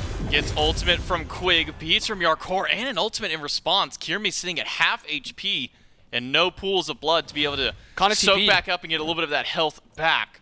So Kyrmi going to have to play a little bit more defensively. Again, every bit of poke that the Kings throw the Gladiators' way sticks true. Meanwhile, when the Glads go for their poke, they're able to have an Aphrodite keep healing up. And all the while, Camelot Kings not worried at all about this dive in, this push by the Glads, as CaptainTwig and Variety stuck to the right side. They cleared out anything that was up in the jungle and took down both towers. Incredibly awkward play there by the Glads after a good play to get the tier 1 in the Primal. Cxnnahh, instead of going right to kind of keep that pushed out, TP's left, but the rest of the team is so low that they have no real threat on that tower. So Cxnnahh TP's over, and then they end up losing the tier 2 and right. Awkward play by the Glads, obviously not on the same page, and now the King's looking to push down middle. Jake only gets the taunt onto Variety, and now is immediately burned back down. Quig, credit for that kill. Now Snoopy has already used his Aegis and Disapparate to get back to the Phoenix. 5 versus 4. Eyes on Kyrmi and Cxnnahh, though, as they are wrapping around the backside of this fight. CaptainTwig heads through, but 1 minion is all you need, especially when you got a Runic Bomb in pocket. Middle Phoenix gone in an instant. Kyrmi trying to 1v1 CaptainTwig, but it's not about to be a 1v1 any longer. BMT wrapping back around with the rest of the squad. It's 3 on the right side for the Camelot Kings, or for the Gladiators to try and defend. Now 5 strong in the Camelot Kings. They won't continue their push. For now, it'll be heading back to base to reset.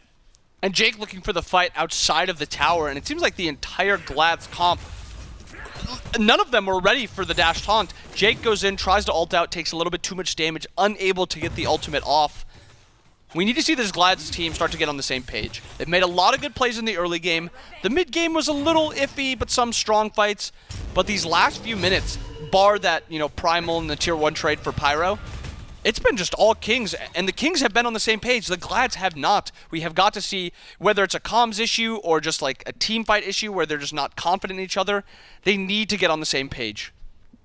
The Gladiators, they've got the early nailed down. They figured out exactly what they want to do with this composition for the first 10 or so minutes, but now it's been that post 10 minutes where they've been finding that struggle where Variety's able to find a kill to kind of come back in. Cxnnahh, even with the massive lead that he has. I mean, we look down the board, it's a 5-1-3 Wukong and a 1-6-3 Raijin. And it's the Raijin, again, outpacing the Gladiators. The Camelot Kings, I mean, inbound, this feels like we're legitimately just back a whole season where all of Season 8 and 9 we're saying, Camelot Kings, they're probably going to lose early, but they're just going to out-team fight later. They're just out-farming, even despite the fact that Variety has been the #1 target of the Gladiators. He's level 21st again. I cannot believe that he is 1-6 and Cxnnah's 5-1 and he hits level 21st. The Glads have actually had their entire, all their starters, every single one of them except Jake, not finished, and on the opposite side, the Kings have every single starter item finished. Huge lead for the Kings here, which is a lot bigger than it seems. Fire down to a quarter. It's just Jake here to try and defend against this one. Jangaru not one to step up. The Kings, for the moment, they do give up the fire, but head right back to it. The ring is up once more. Variety steps in, and the Gladiators are just going to have to give this one away. Fire Giant #2 of the game to the Camelot Kings once more. Primal Fury is back up if the Gladiators want to go for some objective, but they might have to head straight back to base to defend because it's another Pyromancer. We saw what happened in the mid-Phoenix when that first Runic Bomb got used. Now the Camelot Kings 5 strong, then go ahead and cap the 3rd beacon, which could make things interesting around this next fight. Interesting indeed. Now the Kings have this Fire Giant. They have the middle Phoenix already down. They've captured this 3rd beacon. Now left lane, the dual lane, the most important lane that you want to get the Phoenix on, the Titans will be pushing down. And when you have this Fire Giant and you have a lane already, you know, finished off, you're going to have fire minions pouring down middle. It makes this left siege nearly guaranteed with this fire, or with the Titan. It is so hard to fight in the pressure, into the pressure that the Kings will have onto the map. Even if Variety's taking half his health here in that tower poke, Quig's just going to heal him up. This is a near impossible, you know, scenario for the Glads to be in. They have to look for an engage maybe a little earlier, but last time we saw it, Jake went in by himself and he was just exploded. But in this exact same situation before, this is where the Gilded Gladiators were able to mount their comeback, to stop the momentum of the Kings, to be able to fight back, to keep up their push. Kyrmi down to a quarter is not a great start for this fight. It's a taunt in by Awesome Jake as they try and defend up against their Phoenix. Let's take a listen in with the Gladiators. I think we gotta get this up. Rat's alone. I have to pull I can blink at the rat. I can ult you. Rat's Rat's one shot. They're gonna play in the Titan, I think. We kind of want to fight before the Titan comes. I'm walking in. I can come from I behind. can Yeah, big taunt. we can fight this. We should fight this. We should fight this. We should fight this. Rat's one, right? Yeah. I'm going on the back line. I'm on the back line. Okay, I'm ulting you. I'm gonna fucking take I have taunt when I land. Rat's up. No feeds. I'm TP behind him. Ride my land on me. I'm on Hachi maybe. We have war banner. Here we go, Hachi. I'm behind him. I have to go Raijin. Look at Hachi, look at Hachi. I just taunted. We need to get this Titan and defend the birds. I'm gonna back and defend mid in case he tries to back door. Okay? Yeah, there's a. Yeah. I know. I see it. I'm gonna try to.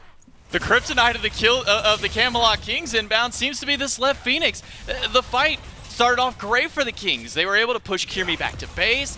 They got low health bars on the side of the Gladiators. But again, it starts up with another dash taunt from Jake. He finds two and gets the follow-up from Jangaru and Snoopy. The Gladiators defend their bird and take down 4 all the while. And by the way, their mid-Phoenix is back up now.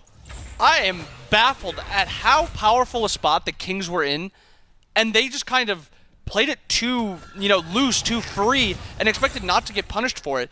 If they play that just slightly slower, you know, again, let's not get 3-man taunted at this Phoenix and we'll be fine. Instead, they get 3-man taunted, beads are forced, relics are forced, ults are forced, and there's no even like pressure on the other parts of the map because Kyrmi had already spent a little bit of time pushing out that mid-fire wave where there was only one more wave walking down, but it was sitting at the midway point. So Kyrmi played around that really well. And then the Kings just didn't wait for the Titan. They had so much time for this Fire Giant, and they just didn't wait for it. Not enough patience by the Kings, and the Glads exploited it. Now, we'll say, just kind of listening in to that listening from the Gladiators, it was very calm. It wasn't anything like explosive. Like we hear other teams, they go in, they get the taunt, and you hear, go, go, go, go, go, anything like that. It's just a walk up, hey, I can taunt these guys. Taunted them in. Here's the follow from Jangaru. Here's Snoopy following up the autos. You hear small little comms. You hear Awesome Jake saying, I can get dove on by CaptainTwig. I'm going to stay back. And then with 100 HP left, any other player might say, okay, well, I got 100 health. I can't stick around. Jake decides, you know what? What if I just dash taunt Jarcorrr, who has no relics, and you guys kill him? And the team followed up with him. I think a big highlight there also is Kyrmi with those comms. Confidence when he went in. He was saying, I'm diving the backline here. Jake said, okay, I'll ult you. They were all on the same page there. That's the comms that we need from the Gladiators for them to play these team fights very, very strong. Both 5-mans sitting around this Fire Giant, not up for another minute. Everything is kind of even right now. The only thing we're waiting on is for this Fire Giant to spawn. Yes, Pyro's up. Yes, Gold Fury's up soon. But those aren't the big plays. The big plays are this Fire Giant. This is going to be nearly an EFG when it spawns. We've legitimately seen this song and dance from the Camelot Kings and the Gladiators in previous iteration, but now it's the Kings pushing up towards mid. Meanwhile, Kyrmi is nowhere to be found. He's going to head back to base. The Kings, at the very least, can get a mid-Phoenix. Have spotted out Kana, dives in, much damage. Gets the ultimate away from him. He's up and just in time. CaptainTwig to the sky as well. Just missed out on the damage from the Gladiators. A taunt by Awesome Jake pulls both relics from Variety and Thunder Crash out. Kyrmi now can collapse in. Scorching Blink to the backline. Jumps on top of everybody and gets up to the sky in time, but needs the follow-up from the rest of the team. Jake finds a double taunt once more and pulls more relics. Variety is low, and Kana is once again back in this fight. Blinks in, Tiger Form, finds nobody. Master's Will, nothing. It's a turn and burn right back to the Wukong. The Kings get the first kill. And Jarcorrr is not taking any pressure right now. He is critting everyone and shredding everyone that comes across his screen. And it's not even Quig kissed with them, giving them this extra damage, this extra safety. Jarcorrr just has that confidence to know when to step up, know when to put damage out, and he is putting a lot of damage out indeed. 24,000, top of the board. Morrigan next up. 5 strong on this Fire Giant. EFG getting very low. Yep, Fire Giant down to 10% health. The Camelot Kings confirm it. Now the Gilded Gladiators on the back foot. They lost their mid Phoenix. Jangaru's going to push that one up, which is Kyrmi all by himself. He doesn't have ult. He doesn't have jump. He doesn't have health variety. With the Camelot Kings, shut him down. And that's 15 seconds still without Kana. Right Phoenix exposed now. The Camelot Kings with Enhanced Fire Giant can walk right in and deal the last bit of damage to the bird. The Gilded Gladiators are going to be on a 4-man defense once Kana is back up. It's still 40 seconds for Kyrmi. The Camelot Kings playing this patiently.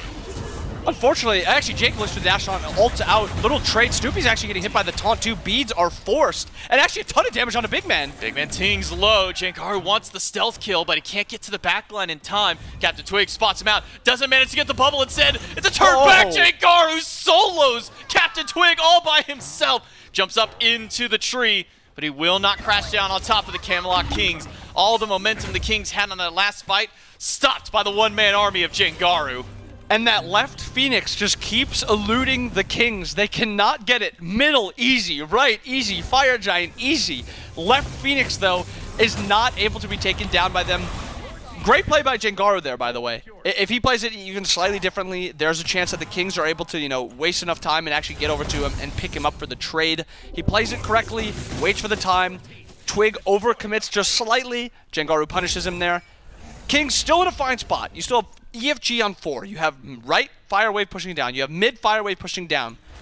The upside for the Glads, though, is you have plenty of globals to be able to push these out and have the safety to ult out.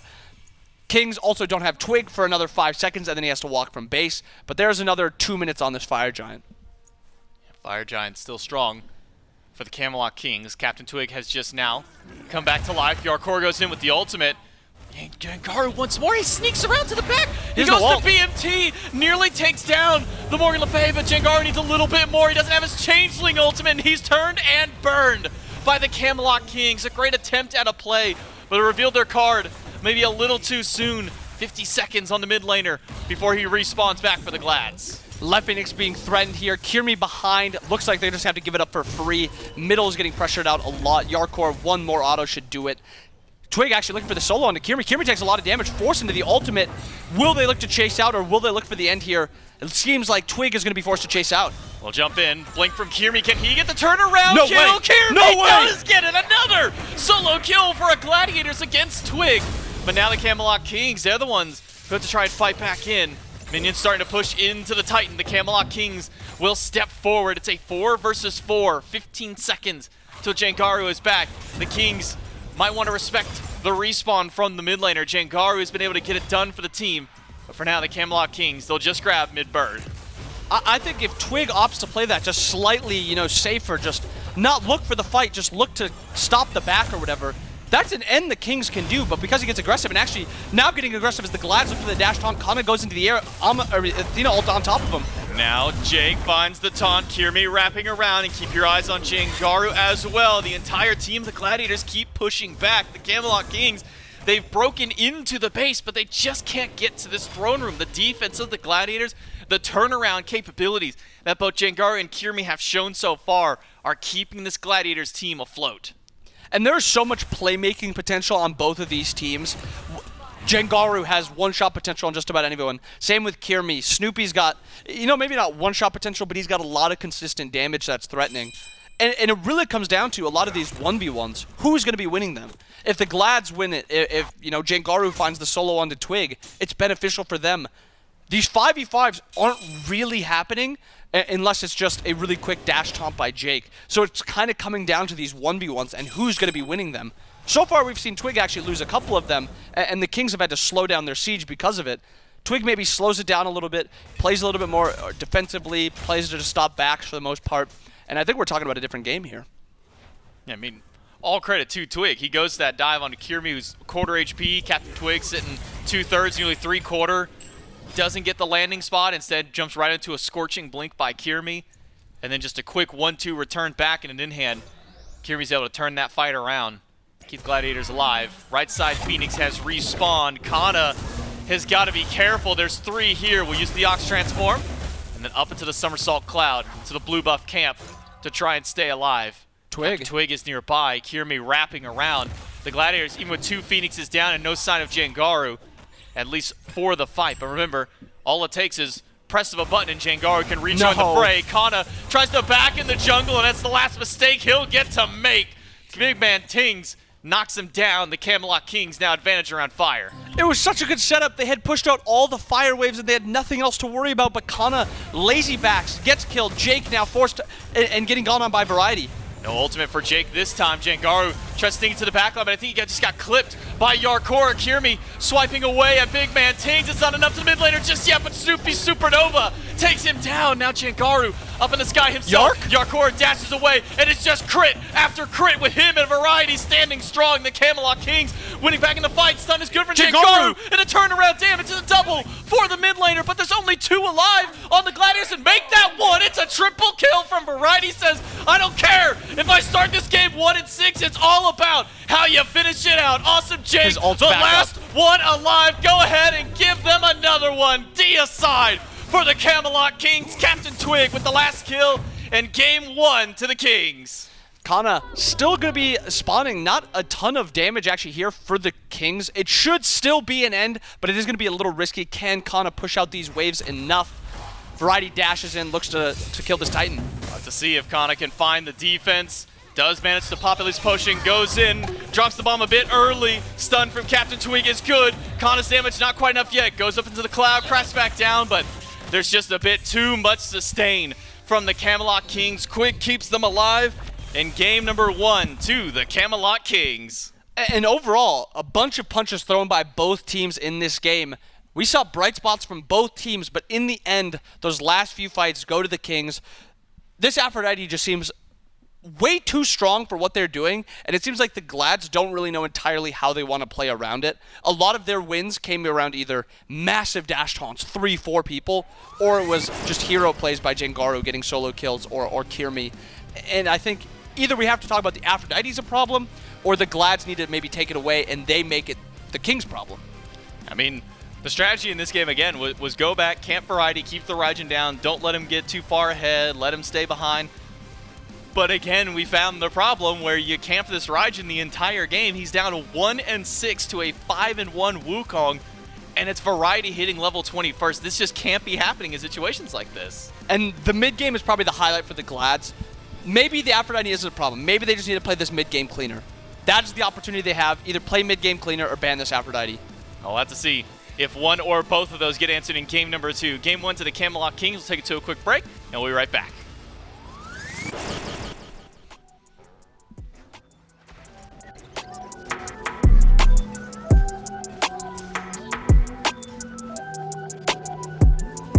To work the day away, I figured I could maybe pave away. No, it's niggas that count the days till I fade away. But you know I always find my way to turn a bad look in the field to something solid. I'm on target for a major play. Used to waste the day away. She hit me to say I'm on her mind, but my commitment to the game got me OT till I OD and then I fade away. Lately I've been giving down tones and meeting milestones. No way I'm giving all of me. She settled for a left hand with a gem over a piece of me. My mind's always as clear when she done climbing on the top of me. Really by the code, need you to keep the same energy. I've been this in my sleep, I got here off muscle memory. Self-love gone missing, I'm right back to claims of needing you. I give you that attention that you craving, got you refueled. For real, I hope you find some sort of peace and all that meditating. I've been looking for mine inside the blood, I'm self-medicated. Bad little vibe, ride or die, she on standby. 30 from 30, I'm not missing if I'm shooting mine. All I ever did was take the risk and learn in real time. How you think I'm up right now, been living on this type of time. All I ever did was take the risk and learn in real time. How you think I'm up right now, been living on this type of time. All I ever did was take the risk and learn in real time. The world outside's on fire, niggas dying and the rent is due. When the babies learn to cock and fire back before they even get to live their truth. I think somebody God got me right, cause I don't really look like what I made it through. People people from the past, wonder how. Somebody tell the realest, this live inside you too. I keep a bad little vibe, ride or die, she on standby. I'm 30 for 30, I'm not missing if I'm shooting mine. All I ever did was take the risk and learn in real time. How you think I'm up right now, I'm stuck. And it's real, good renaissance. All in on myself, I treat the movement like an enterprise. Take a look around, you think we made it to the end of times. How you think I'm up right now, been living on this type of time.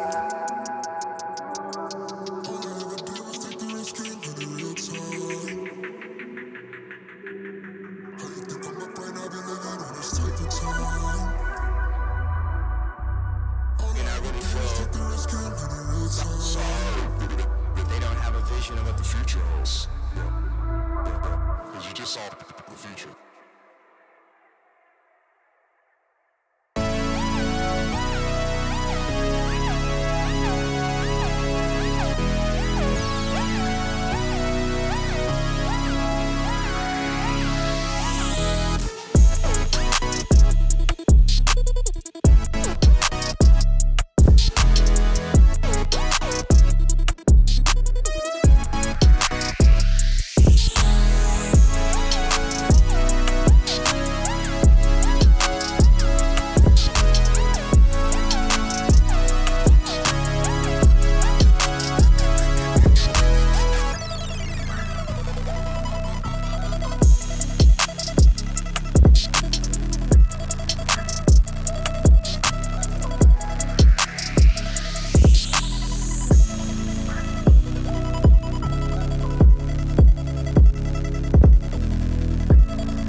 That ad. I feel like Maui's voice lines fit in so well with that new flavor. Advanced.gg bringing you some new action. Maui's Tropical Splash, available now at advanced.gg/smite. A fantastic strawberry and peach combination. They really knocked it out of the park with this one. You can get all of the Smite content over at advanced.gg/smite. Pick up the new flavor, pick up the X-Shell shaker. You can see the beautiful Maui shaker here in the center of our desk as well. We recently, a bit of an upgrade on the set. Do you like, we can like reach out towards each other? Well, I was pointing at the Maui shaker, kind of like playing off what you were doing there, where you were advertising it. I mistook it. Yeah, I thought we were friends for a second. Nope. We've got Game 1 Part 1 and Game 1 Part 2 now over, and the Camelot Kings in the end ultimately able to take it. Up 1-0 in the set, and Game 1 Part 2 felt like a very, almost a copy of Game 1 Part 1. They put Variety down again, and then he climbed back up and reached 21st, and then they just team fought better, fought from their lead. Yeah, I mean, there was a lot of parity between both versions of that game pre-crash. We saw the exact same trajectory throughout the early game where the Gilded Gladiators get off to a nice kill lead, generally through that solo lane, really punishing that Raijin, leveraging that global presence the Gladiators had. We saw the exact same Fire Giant timer for the Camelot Kings. We saw the Camelot Kings flub their siege on the exact same Phoenix at the exact same time as well. But at the end of the day, this time around, the Camelot Kings able to close it out thanks to no issues within the game client. Gilded Gladiators, I think, struggling in the exact same places. We had said going into Part 2 of Game 1 that I'd like to see a little bit more from them in terms of objective play. Didn't quite get that from the Gilded Gladiators. And that's one of the issues you have when you put so much pressure on the right-hand side of the map. Not a whole lot of objectives you can do on the right-hand side of the map, at least not throughout the early until that Pyromancer spawns up. So the Camelot Kings kind of bide their time. Variety doesn't even necessarily fall all that far behind in spite of having an 0-4-0 start. Kana getting a lot of those kills. Still rotates into team fights, still ends a lot of these team fights at full HP, always connected up with Quig, leveraging all that aggression that Raijin's able to bring. I do want to say that there were some bright spots for the Gilded Gladiators, and I think I'm going to get used to saying this too, because Jangaru, once more, plays to win. I really liked his positioning in these engagements. We saw turnaround kills, sneak by back, stealthing it into the back line, delivering Jake to priority targets. I think Jangaru looks really good here. Kyrmi gets that one incredibly stylish turnaround kill, 1v1 onto CaptainTwig, right after that left side Phoenix Siege. That was good too, but I think composition issue here for the Gilded Gladiators. Maybe had they had just a little bit more standard poke damage, a little bit more standard mage out of mid, those taunts that Jake was throwing out would have the follow-up that he needed, because so often it was a 3-man taunt, a 4-man taunt, and the best we got was like soul procs from range and maybe a Dark Omen from the Morrigan. So could be a bit of a draft issue. Could be that the Gladiators are still trying to figure out how to actually push those leads, because the Camelot Kings in their passive is they're just going to farm up well. They'll take you in the 5-on-5, and they essentially do it to them twice here already. Yeah, no, I was going to say the same thing. It felt like those Athena taunts were getting a lot of standalone value. Like if I'm taunting 2, 3, 4 consistently with Confound, I'm not ever upset about the Athena pick. It just maybe felt like there was a little bit of either a comp diff or a disconnect on the damage behind the supernova from Soul, from Snoopy as well. Might have been a little bit disconnected at times, but picks and mans for game number 2 here. We'll have to see how the Gladiators want to adapt, and already an adaptation coming through. They've put themselves into that second pick position after being first pick in game number 1, feeling like that'll give them a little bit more of an advantage. And we'll see what it lines up for them. That first 2 selection, all important. The Camelot Kings, same eyes as game 1. This time, though, instead of dedicating a pick to take away from Kyrmi, they banded out themselves that rat taken off the table. Does leave a lot of priority available when you go for a targeted ban in first slot. So my eyes immediately go towards the Magical Hunters once more. Hades, Amaterasu, both incredibly powerful as well. I'm starting to put Raijin in that conversation. The flexibility, the damage output, incredibly high. I don't hate Raijin either solo or in mid now. Could be the Camelot Kings have eyes towards that too. I wonder though. I could see a world where the Gilded Gladiators just come away with Athena and a magical ADC in this top 2. It's just about what the Camelot Kings want to grab for themselves. Notable non-bans so far, Baba Yaga. Baba Yaga still available. Raijin as well. I thought that might be a focus here for game number 2, trying to take away that pick from Variety or from BMT, whoever wants to play it if the Kings decide to continue to value it. This third ban, though, from the Gladiators, all important, whether they want to target out that Baba, they want to target out the Raijin, they want to target out something else entirely. Jarcorrr had a fantastic game in game number 1 with that interesting build on the Hachiman, although it wasn't necessarily the pick that brought him that prowess, just doing hunter things over on a hunter. And it will be that last ban, and neither of the mages get taken away. Instead, it's the target towards Twig. The Lancelot goes away, and the Athena first pick for the Kings. Yeah, I think this is smart from the Camelot Kings. Jake was one of the most annoying players on map. In Game 1, those taunts were incredibly detrimental, hit multi-man targets consistently, so getting him off of that and removing the simplicity of the Gilded Gladiators' potential composition, very valuable here, and it just simplifies the Camelot Kings draft. I think Athena is still undervalued, and she got first picked. Like, this is just a very, very strong pick overall. Global presence, always valuable, affords you the opportunity to camp out that soul lane, as well as just having a consistent team fight start tool. Very good. The Ishtar in first slot. That's a little confusing for me, considering how many magical hunters are still available and how highly they've been prioritized by the entirety of the league. Feels like Ishtar was always the, oh, okay, Oleron Soul and Freya already banned, let me go ahead and grab a different hunter. So weird to see it drafted this high up in the priority list. Baba Yaga, less interesting in that we know that she's good and what she's going to do, and it's mid to late game slanted damage and survivability for the Gilded Gladiators, but that Ishtar leaves a lot of value up for the Camelot Kings to go ahead and just take choice of field. You want an Oleron? You want a Soul? You want both? Sure. Yeah, Freya's still up on the board. Raijin still up on the board as well. Notably, this Baba Yaga, the last time we saw it from Jangaru, lowest damage in the game from everybody besides the supports, I believe, in that game that we watched him play it last week. And almost feels like it doesn't necessarily fit with the playstyle that he wants to go for. But we'll get back to that. Camelot Kings, they certainly take advantage of those mage ADCs being up. They grab themselves the Soul as well as that Raijin. So we saw Variety play it just now, but I think with that Soul slated towards the ADC lane, still a little bit of flex potential on that Raijin. Yeah, could go mid, could go solo. We'll have to see as the draft starts to develop. All we know now is the Camelot Kings will likely be looking towards physical picks going forward. This Ares pick, I think, smart. Deals with Raijin relatively well, prevents the Thunder Crash. Deals with Athena pretty well, too. If you're able to stand on top of Athena, goes for that Defender of Olympus. You can't prevent the protections. You can't prevent the damage that Defender of Olympus is going to do, but you can prevent everything else. Pull her right back towards you with that no escape. Make it real difficult to leverage the global presence itself. So maybe an interaction we'll get to see. Jake always looking for plays exactly like that. Ares should allow him to prevent a little bit of that presence over towards the soul lane at least. It sort of prevents that constant engage potential that we were seeing from the Athena dash taunts. We'll have to be a little bit more calculated. We'll see if we get a blink from Jake on the Ares. But bans come through. Second ban phase around. Hunters targeted out for the Gilded Gladiators. Martikras and Artemis, two picks that we haven't seen a lot of, but taken away from Jarcorrr all the same. The junglers to focus from the Kings. Want to force Kyrmi a little bit deeper into the God pool. They've already banned Rataway, so that's gone. The Susano banned away in game number 1. The Naja, a little bit new to the table. Notably, that Camazotz still up on board. So if Kyrmi wants to go back to that pick, he can. I think you'd probably want something with a little bit more CC than Camazotz, so my eyes immediately go towards things like Erlong, Shen, or Hunbots for the Gilded Gladiators jungle selection.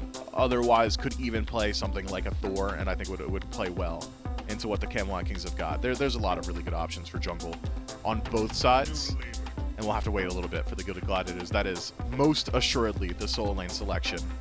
Hercules, good pressure. If it is a Raijin in the soul lane, has ability to prevent the percussive strikes, has the ability to reposition pretty well too, won't really struggle into that poke, which is one of the primary strengths of Raijin out of the soul lane. Just use mitigate wounds, stick to them, apply your damage, clear out those waves, put pressure on buffs. Hercules very good at exactly all of that. Looks to me now, with the Gilded Gladiators, majority of their composition, Ishtar, Ares, and Hercules, that we're looking at early game pressure once more. The only one that doesn't quite fit that playstyle so far is Baba Yaga, who needs a bit more automation before she's allowed to get overly aggressive. Interesting hovers here from the Camelot Kings. I think that Neath, if locked in, guaranteed for the mid lane, which would put Raijin over towards solo once more. And then a Raven hover too in a sequence of weeks where CaptainTwig has struggled to find opportunities to get aggressive, I think Ravana would really alleviate some of those struggles. Yeah, I'll just go in and I'll have overhead kick every single time. Or I've got CC immunity 2 ways in kit, and then I'll also have beads a little bit later. Ravana, a very strong bully style pick. But looking at what the Gilded Gladiators have got as of now, I really don't think Ravana's going to have the easiest time getting involved. Ares maybe a bit throughout the early game. Ishtar, so duo slanted in presence from CaptainTwig. Whoa. But certainly not a game that just screams Ravana. I mean, it's got a good interaction into no escape. Yeah, has that immunity, and certainly would be a newer pick from Twig. He's been in the league a long time. I'm sure he's pulled it out in the past, but not something we've seen him on recently. In addition to that, we get the Jing lock-in for the Kings. We've seen BigManTingz on it before, if I recall correctly. Yep. And so likely slotted towards that mid lane. Raijin headed over towards that solo lane once again. So that'll round out the Kings draft. The Gladiators, though, they held their jungle pick all the way till the end of the draft. They hover Arachne. I'm glad we didn't try and analyze it because it's a Serqet lock-in. This was banned away from Kyrmi in game number 1. Available now, and one that he goes into that has that additional CC that you were looking for. Yeah, some CC, a decent way to start up the fight. Has the potential to go for either a bruiser build or that full assassin one-shot style of play. Does struggle a little bit into picks like Ravana, who can immune out the dot or even just fully prevent the taunt with the overhead kick, but still another early game pick for the Gilded Gladiators, one that can really get aggression rolling. It is a very interesting composition from the Gladiators where it feels like 4 out of 5 of them said, all right, all in, pedal to the metal, let's go ahead, get things started. I want to be involved at level 2, and I want to stay involved throughout the entirety of the early. And then your eye strays over towards Baba Yaga, and it's, oh, okay, well, maybe we don't plan mid a whole lot. Maybe we slow things down a little bit. She needs to stack up like 3 different items before she's going to get involved. So perhaps the Gilded Gladiators look at the 4 core and say, that's our bridge. We're going to make sure Baba Yaga's in a good position. We can expedite that process. And then a lot of it's going to ride on Jangaru as the game starts to develop. Whereas the Camelot Kings, it's a little bit more so, all right, all of our team's going to be really good in the late game, and then we got our Ravana to make sure we get there. It's a little bit more in line with the standard bridge selection style. The Gilded Gladiators, I think, maybe would have benefited from having a bit of a faster mage in mid. Yeah, I mean, a lot of my focus goes towards the Gilded Gladiators dual lane. We saw them have a lot of focus on the solo lane in game number 1, and sure, they were successful in a lot of those ganks, but you know, as some of the post game we mentioned, they're unable to push objectives. There's no objective on that solo side of the map, and so being able to fight through a dual lane, obviously that could be a shift, just period, full stop. But my focus is even more so. They first picked this Ishtar, and then they third picked this Ares, right? Like they are high valuing these picks. Grab an aggressive ADC right off the board. They didn't go for any of those magical ADCs. I think they've got to put some pressure over there. Yeah, you need to see a good performance from Ishtar in particular. First overall, a bit of a wild selection, but I'm trying to think about when you're going to play around that Ishtar. Can make an argument for early PvP pressure between the 2 picks of Ares and Ishtar together, but I can see a world where Soul's just like, hey, I hit harder than you throughout the early game. Here's the thing, Gilded Arrow plus my passive. Your wave's dead, don't touch me. And that's going to be the first 6 to 7 levels or so. And then after that, it's, okay, well, now I'm Athena Soul, taunts, supernova, good luck. We'll have to see how they adapt in game number 2. Gladiators versus Kings. We'll throw it over to the casters. Yeah, thank you so much, Frog and Mifflin. Game 2 between the Gladiators and the Kings. The Kings up 1-0 after a hard-fought fight back in game number 1. Remember, Variety constantly being camped over in the solo lane. Goes back to the Raijin once more inbound to see if he can try not to go down 0-3 another time. Hopefully, you know, it's the case, you know, fool me once, shame on me. Fool me twice, shame on you. Fool me 3 times. That's when we start getting a bit dicey. And the fan favorite votes, you know, we look back in game number 1, Twitch poll was actually very close to that 50-50 between the 2, which is kind of strange to see, you know, even given that the Gilded Gladiators are sitting at, I believe, 0-5 right now for themselves. Camelot Kings only a couple of wins for themselves in the season, I think 3-3 even with them. So now seeing that slide kind of go back towards the Camelot Kings, maybe after that fight back in game number 1 gives the fans some more hope. And it's funny that Variety goes back to the Raijin again when the solo jungle last game was, you know, we can kill him pretty easily. We can dive towers. It makes it so easy. And now you look at Kana and Kyrmi in this game, and it's Serqet, probably the greatest solo lane ganker, period. Pulls relics, a lot of damage, shreds protections. And then you have Hercules, which also a lot of damage, pulls relics, a lot of tradability. So it's going to be on Variety again to not get, you know, completely bullied in this lane. We see Variety in the late game. Late game on this Raijin, he looks fantastic. That early game, though, is a little rough. Well, maybe some of that also coming from, you know, you have Sun Wukong, Camazotz. As you mentioned in the previous game, two gods who are very easily able to kind of banish themselves from the field of play and still deal a ton of damage to enemy teams. This time you got Hercules, Serqet. Neither of them can pull themselves off the battlefield, but maybe have even faster kill potential and very strong CC. A lot of damage towards BMT, a lot fired back at Jangaru, slowed out, a dash, or I should say a blinking from Kyrmi, gets the beads from BigManTingz and a dash away by Kyrmi. Good poke coming in from both teams, trying to keep these mid laners from sticking around safely. Jangaru throws out the silence, tries to keep CaptainTwig away. This is a jungler's paradise in mid lane right now. Both the junglers full health, bullying out the mid laners. Beads pulled on Big Man. Jangaru's health drops to about 100 health. Mid camps getting traded, no surprise there. A lot of what you see currently in this mid 2v2 trade is, unless one of the teams just gets absolutely dominated, you're going to see a trade. And then that leads to whichever side of the lane you go to that shield/cooldown camp. So we see CaptainTwig on the shield camp. We have Kyrmi going to the cooldown camp.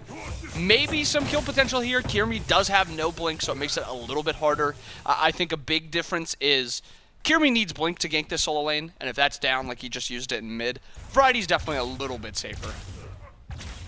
Yeah, I think the big thing right now for at least me to keep watch is how active Kyrmi is in this mid lane against BMT. Half health with pretty much just the damage from the dash and an in-hand or two afterwards.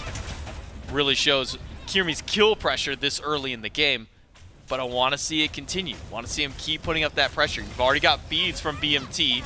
That's still 90 seconds before those come back up. Not sure that Kyrmi will be able to hit level 5 in that short amount of time, but if you do, you've got a great option to go in. Blink Chain from Awesome Jake doesn't connect. Instead, it's turned back towards Jarcorrr. Frenzy pops by Quig, but just to get a little bit of extra pressure on the lane, make sure that they can keep this wave pushed up. Yeah, not a frenzy to kind of get kills. It's just a frenzy for a little bit of pressure there. I think maybe if wave dies a slight bit faster, Jake takes a little bit more damage. But that gives them this pressure to go now get wards or maybe play for this purple buff. And Twig actually gets plucked, pushed by Kana, tries to sustain a little bit off this wave. And Variety actually dashes in. Blue buff is confirmed by Kana. Variety, no dash available, but does not really care all too much. Maybe they chase out for this blue buff. Quig steals away purple from Snoopy. A series of unfortunate events across the map, and now it's Variety trying to steal blue by himself. Gets hit by the double tap of the boulder by CaptainTwig.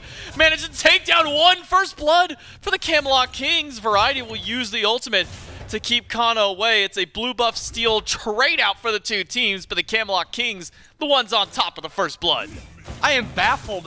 Like, if you would have asked me who gets both blue buffs, my guess would have been the opposite side for the one that actually got it. Kana just dashed, pushed Variety into the wall, and then ults for the double bounce, and does not confirm the blue buff, and somehow Variety gets it, and then he gets the kill onto Kyrmi. Well, CaptainTwig gets the kill onto Kyrmi, and Variety ticks over to level 5. And already this solo lane is going 80 times better than game 1. Variety is no longer 0-3-0, he is 0-0-1, and he's feeling really good right now. And you gotta feel good, especially given, you know, what you were talking about, what the desk was mentioning. This is a very easy kill combo that the Gilded Gladiators have on such a squishy target, because Variety, again, hasn't gone for defense. He said, okay, you know, I could go for Breastplate of Valor. That could be a great option against two physical gods that can kill me in an instant. Or what if I just go for Lifesteal? Yeah, what if I just go back to Pythags? What if we gank CaptainTwig instead, double ultimates to the jungler, but one of them is just to escape. Jangaru backs away, Kyrmi uses his, and immediately jumps out. And Kyrmi's not even necessarily safe inside his own jungle. Quig's gonna make sure he has to head back to base the long way. And Quig already ulting out of solo lane to mid lane. He did reset first, so he has that Thieves. He did get his reset off. You compare it to Jake, who's just getting his back off now, gonna start getting some stacks. I think the big highlight for this duo lane right now is Soul spikes a lot quicker than any other physical god because it's just a cheaper item. She has pressure. This Telecon's very, very powerful in this 1v1, in this 2v2. And then the Dev's Gloves, you need to finish the Dev's Gloves, which is more expensive. It doesn't spike as quick. And it's something where, yes, late game it'll be very powerful, but it's a scaling option while Telekinds is to dominate this lane. I would expect the Gladiators to try to just, you know, mitigate dual lane as much as possible. Still try to play through solo, play through, you know, killing variety, getting Kana some kills and a little bit of gold. But that's kind of like the trade we saw in the game, in the first game. It was one team played through solo a lot more, one team played through duo. Back over to solo lane. Speaking of, blue buff invade. Kana knows that the enemy team has timer on this just because of last time. Doesn't have Boulder. Must have used it on the wave for clear. Kana will walk forward. Variety going to try and hold as much damage as he can. Again, stolen away by the Camelot Kings. Kana, who had complete control in the previous game of the solo lane, between him and Kyrmi being able to constantly keep Variety down, now can't keep a hold of anything over on the right-hand side. We do see CaptainTwig rotating through the jungle, jump in by Kyrmi. Taunt does connect on a BMT. The dash follows up after, but Quig and CaptainTwig are already on the way through. Kyrmi uses the ultimate, gets taunted right back in, and BMT shuts him down. Jangaru, even with the damage from the house, it's not enough for a kill, just enough to keep BMT away, but it's 2 kills now for the Camelot Kings. A 2,000 gold lead. Variety pushed to the tower. Boulder's there for Kana, and he hits only 1 tap of the Boulder bounce. Variety will be fine for the time, but will need to be cautious. And Kana actually opting for the slightly more defensive Genjis. News purple buff is, or his blue buff is going to get invaded maybe a little bit, so he goes for this more defensive option. Jake actually getting gone on in left lane. 3v2 happening over here. Jake got the chain, walks away. CaptainTwig with the Athena ult. Now we do have one ultimate coming through. Awesome. Jake tries to keep himself alive. It only pulls Twig back. Jake stuck in place, and Jarcorrr takes him down. A great ult by Snoopy for the fight, but he's on the opposite side of the wall almost that entire time. Bails out and lets Jake pay the price for the sins of the duo lane. Kyrmi, blink available, looking at Variety here. Beads also available for Variety. Beads forced, jumps away. Blink for Beads, trade, and actually we have a dive happening on Snoopy. Snoopy Beads gets autoed down by Jarcorrr, picked up. And a kill on duo side for the Kings. 4-0 lead, 3,000 gold. Variety gets his back off. This early game is all Kings. Yeah, this was the strong point for the Gladiators in game number 1, but it has all been Camelot Kings this time through. The 3K lead, even with Kyrmi invading a camp at the back end, still not enough to keep the team afloat just yet. 2,600 XP, 3K gold up. The Camelot Kings just feel like they're on top of the world, and the build's starting to reflect it. Defense for nearly everybody in that second slot. Quig goes in towards Jangaru, tries to keep Awesome Jake away, finds a taunt onto the mid laner. Jangaru still has beads, and the crits not quite enough, but the airstrike is BMT with 1, BMT with 2. The Camelot Kings get a killing spree for their mid laner, up 6-0, and Tier 1 Tower might just be the next one on the chopping block. That was a crit diff right there. If that crit doesn't happen, I think Jangaru's able to get away, get into the ultimate form, and live. Unfortunately, Big Man, with luck on his side, gets that crit, gets the kill. 6-0 lead now for the Kings. Jangaru taken down, Kyrmi taken down, Kana taken down. Everybody, except actually Kana not taken down, just fallen behind from his blue buff, so kind of essentially taken down.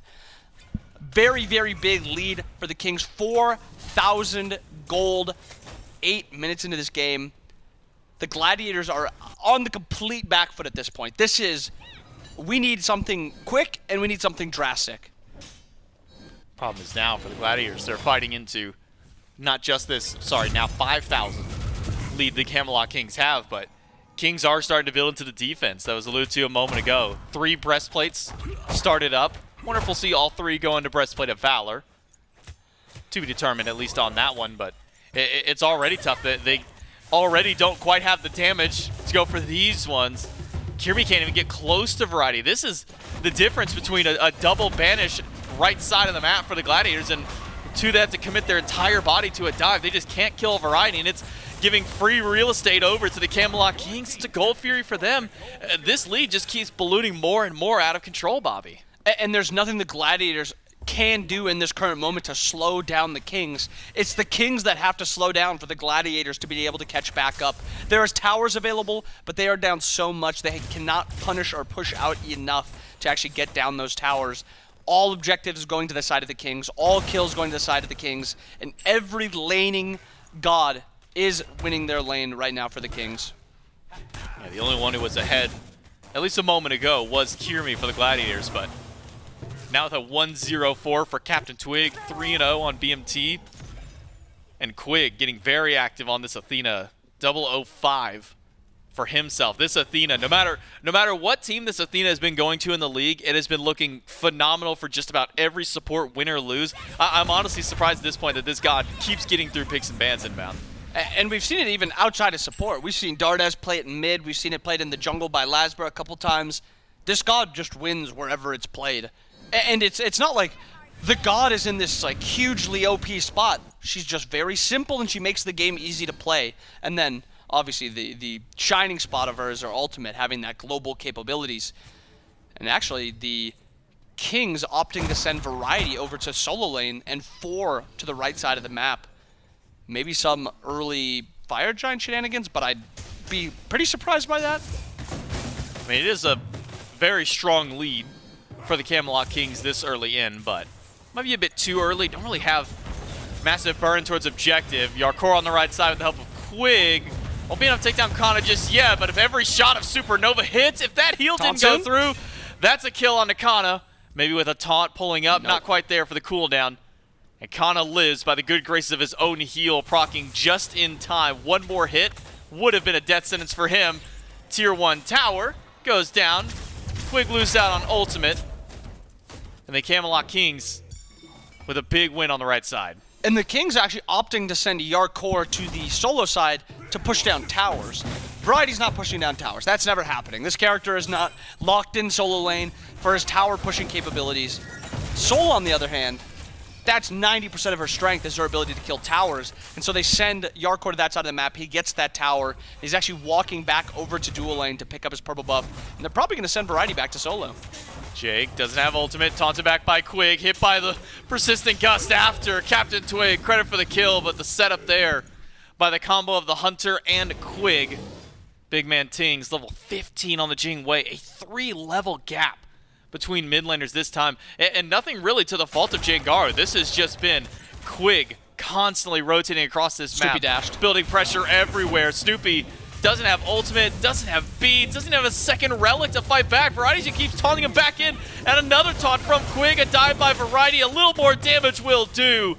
1-0-1 for the solo laner. Tier 2 was under threat for a moment there, but not gonna have enough with Jangaru and Jake showing up. Tier 2 and left should be fine, but it's Tier 2 and mid going down. This is just, this double Hunter style comp is just executing exactly how you need.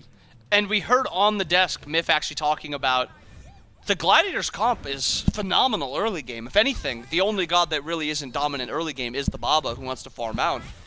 But that is not the case here. Every god on the Gladiator side, early game or not, is behind. It does not matter who they're playing against, who they're playing as. It is just a 9,000 gold lead at 13 minutes. This is ballooning up faster than probably any other gold lead we've seen, maybe even this entire year. I mean, even when we've seen 20-minute games from teams like the Warriors, it's never even this commanding in this first 13. 8-0 for the Camelot Kings, a 13.5-minute Fire Giant. A Runic Bomb is not enough to secure. The Camelot Kings, though, do manage to get the objective. Kyrmi on the run, has enough mobility, but CaptainTwig blinks right in. Dive on top with the ult. The slow isn't there, but Jarcorrr is on the way. Kyrmi just has a bit too much mobility between blink, double dashes. It's enough to get him away, but the Camelot Kings, 1340 Fire Giant.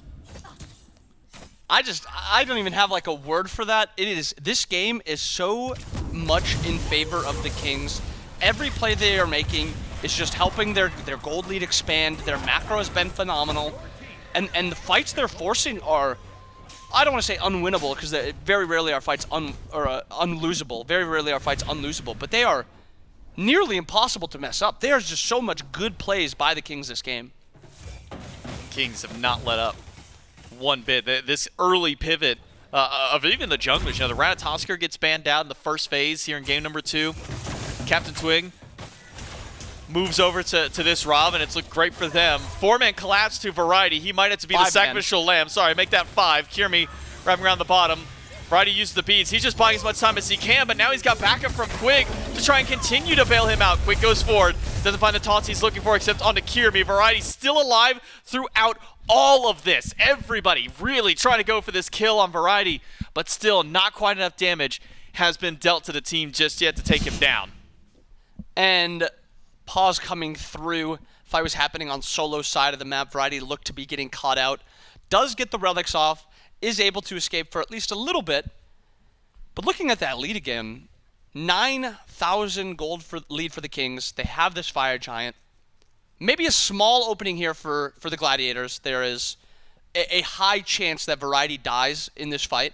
Double relics have already been used. Ult already been used. Athena ult has already been used. Not a ton of survivability left from him.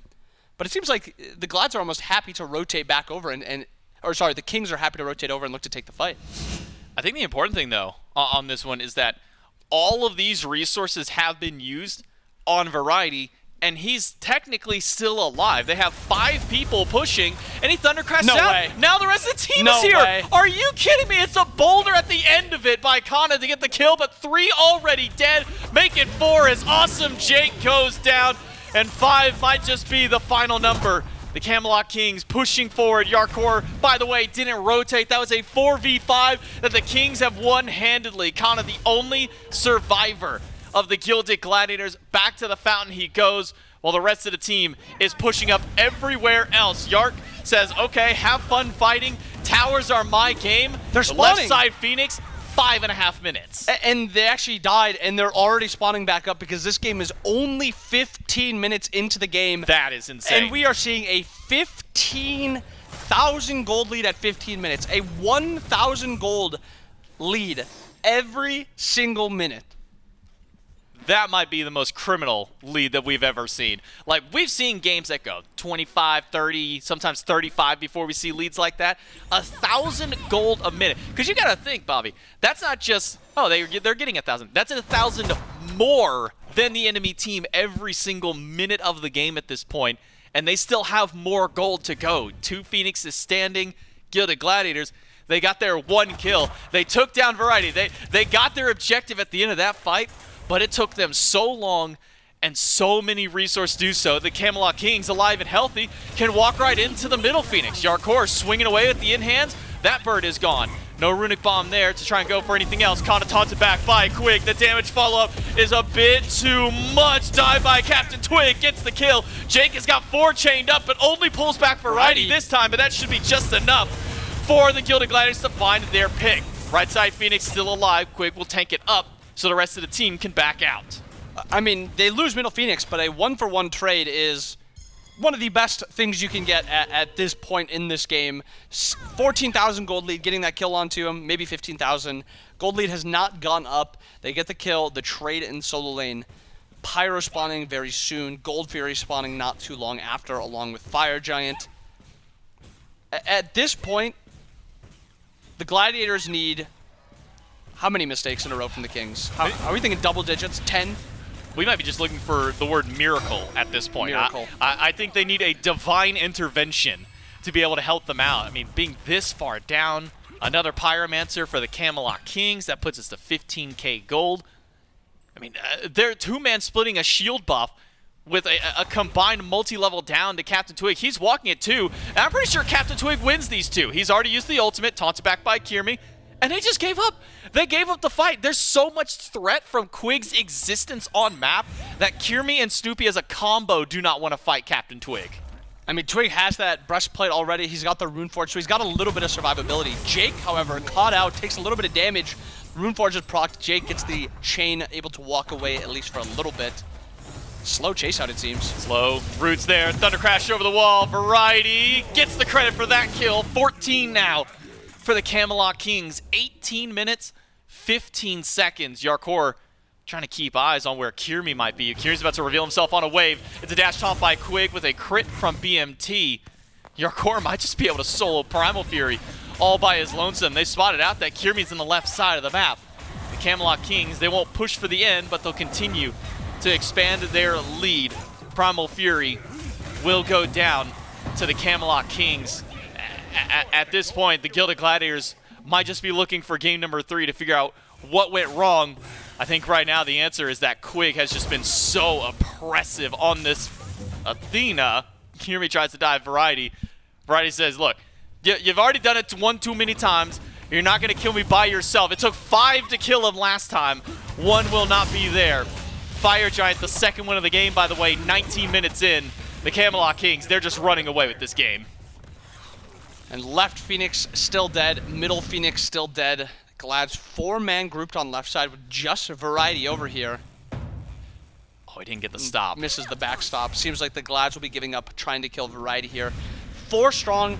I mean, this is a huge gold lead. This could be something. Oh my good God! Blink Taunt is enough for the kill on Kana. Beads were down, so he couldn't even try and fight back Jake. He's got 4 chained up. He'll pull back Quig, but Jarcorrr's already taking down Kyrmi. Jangaru trades with one of his own, but Variety is pushing up the left side. He's got minions joining for that left side Phoenix. Have to wait now on a minion wave for the Camelot Kings to be able to push up the next bird. Variety, he doesn't need help. Once the minions walk in, he can clear that one out and rejoin the team. CaptainTwig gonna go ahead and tank up this Phoenix for the time, but he's not nearly as tanky as his support is this time. Can't hold that as long as possible, but goes in for the blink, and the crits ring true. Too much damage coming from BMT. The Camelot Kings will continue their push forward. Variety taunting Jangaru back, but with the boulder thrown out and with Quig still down, the Camelot Kings may just take mid Phoenix before heading out. Quig, no ult available also, so this is still a 4v4. But this is a large enough gold lead where it's still pretty much free. The gold lead is now 20,000 gold at 20 minutes. That 1,000 gold per minute pace is being kept up by the Camelot Kings. That is so hard to do at this point. I mean, you know, when you're up 10,000 at 10, you're like, okay, cool. There's still a tower here. There's still towers over there. There's still Furies. There's legitimately nothing on the map they can take right now except maybe enemy camps if there's one up, or an enemy life at this point. I mean, the Camelot Kings, they're taking what tiny table scraps are still there for the Gilded Gladiators, and they're smacking those away. They're not letting them get anything. And on top of it is so hard to keep up a pace like this. When you have fire waves, no longer are you really farming your own waves because it's just pushed into the enemy's side of the map the entire time. And the enemy team is able to farm up those waves.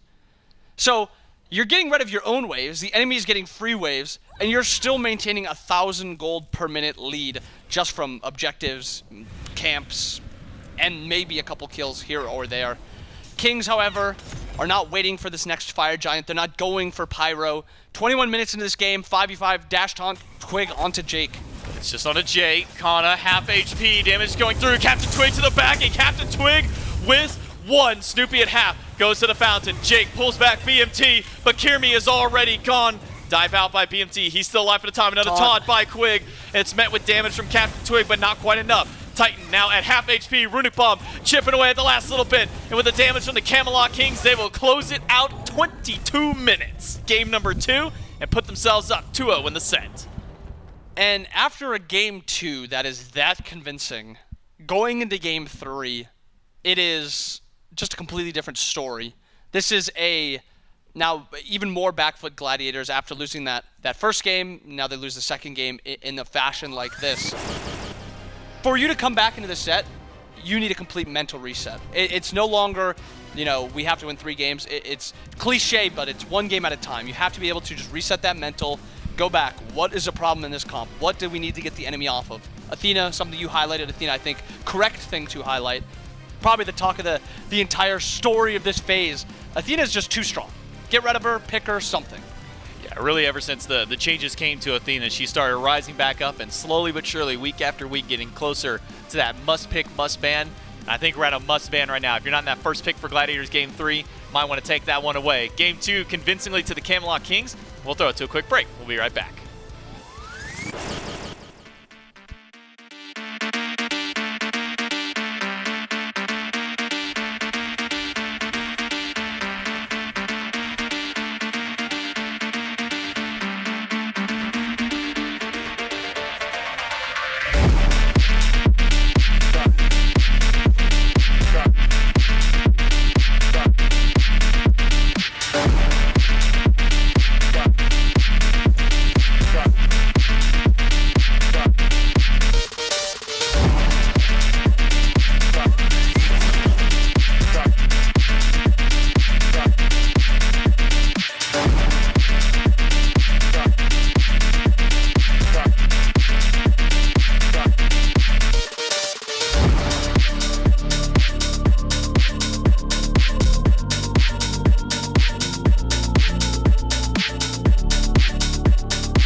They been on it, drum on the rail. I wrap it, I bag it, I pack it for sale. Got feeling on speed out, hit me to chill. I give it a thrill, I put it on film. Facade get applaud, that ain't real. Come to my section and flex, we can tell. I got a show and she dipping them nails. I'm flipping my L's, I know they can tell. I did it too major, they hit me for favors. Been him since the cable was cut in the cradle. What's up, only right that I do it. Colossal until I'm a boss, so they want me to fail. Look, we prevail.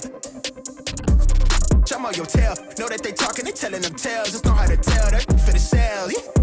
Hey, they talk like they got it, but they need to stop it. I'm leading with logic, my heartbeat is frosted. I seen it, got optics I needed from Shawty. She mean with the top and it's obvious. They need him a target, I'm dodging their darts, make them reach for the stars. I'm dumping, I'm forcing the pun off the runs. I'm moving with caution, I'm saucing my nigga is nothing. From nothing to something they'll never be. Tycooning, I'm Dre with the thizzle face. I'm nothing my section has ever seen. Run the ice so I'm clutch, I don't need a screen. I'm Curry, I spit it from 30 deep. Do the pin in the pad like a surgery. She been curving you just to flirt with me. Totally tucked out, but the jewels out. I just in a home with a full mouth. I'm a rare breed when the moon out. I'ma stop playing by the rules now. I been ran plays, need a new route. Queen said she needs space in a new house. Mom told me that she pray for the kid every day. No wonder I'm getting paid for the tunes now. It been on they ass, bitch, I'm on the rail. I wrap it, I bag it, I pack it for sale. Got feeling on speed out, I hit me to chill. I give it a thrill, I put it on film. This facade get applaud, that ain't real. Come to my section and flex, we can tell.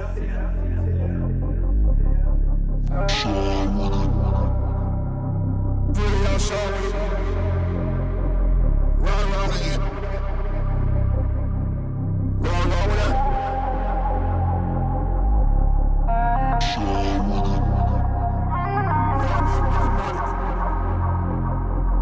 Run around with that.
Game number 2 over to the Camelot Kings, and in a dominant fashion at that. You've still got Frog, you've still got Mifflin here on the desk, and man, I feel like that was just maybe the most one-sided game I've seen in quite a while. The Camelot Kings really lit a fire under them, and it felt like at the same time, all the wind left the sails of the Gladiators.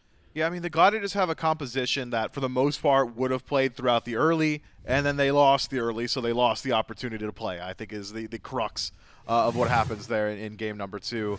The Camelot Kings just played through pressure, and they played through it well. Really liked the rotations we saw from BigManTingz. Really liked Quig's positioning on map 2, constantly making those early rotations towards mid, leveraging that global presence into the soul lane. I mean, we saw it often. Kana was just outnumbered in his lane every single second of this game. The Camelot Kings never really lost anything for making those rotations either. And then once they had a lead, it was 5-man deathball, and it happened quickly. 12 minutes in, you make no mistake, that is the soul laner for the Camelot Kings, diving the duo lane Phoenix of the Gilded Gladiators. I think that's pretty indicative of the pace of game here. The Gilded Gladiators just could not get their feet out under them. And the Camelot Kings, they just look good. They just look good on their win here. Not a whole lot of nuance to it, not a whole lot of fight back, not a whole lot of, well, maybe if the Gilded Gladiators went to this objective, or maybe if there was an ability slightly better placed. It was just one-sided, top to bottom, Camelot Kings. A dominant performance. Back to the drawing board, I suppose, for the Gilded Gladiators. Yeah, cool 12-minute Phoenix dive, 15-minute Fire Giant, 15-minute Team Wipe, and there's a lot of impressive stats to go along with the Camelot Kings stat line. 6-0 and 11 for CaptainTwig on the Ravana. A lot of facilitation there, and Quig as well, 1-1 and 15. That's pretty much the ideal support stat line there as well. Everything going right for the Kings, and I think Bobby said it well on the breakdown of the game. Game 1, the reset was maybe a little bit of a mental hit for the Gladiators. They felt like they were in the strong spot. All of a sudden, they didn't get to continue on that. And in this game, too, you got to think it's, the instinct is that it's going to knock you down a little bit more on that same mental trajectory. So if they're going to bounce back in this Game 3, sure, bring what you can to the picks and bans, but it really has to be a mental reset. Bring your best foot forward. I'd be more inclined to agree with Bobby had the part 2 of Game 1 not gone even better for the Gilded Gladiators. They got off to a faster start. They had a bigger lead. They had more kills, and they still couldn't quite close it out. So I think does speak volumes to the trajectory of just how those compositions were going to interact. Of course, it is always easy to say, well, we didn't get to see it through. What if this, that, or the other?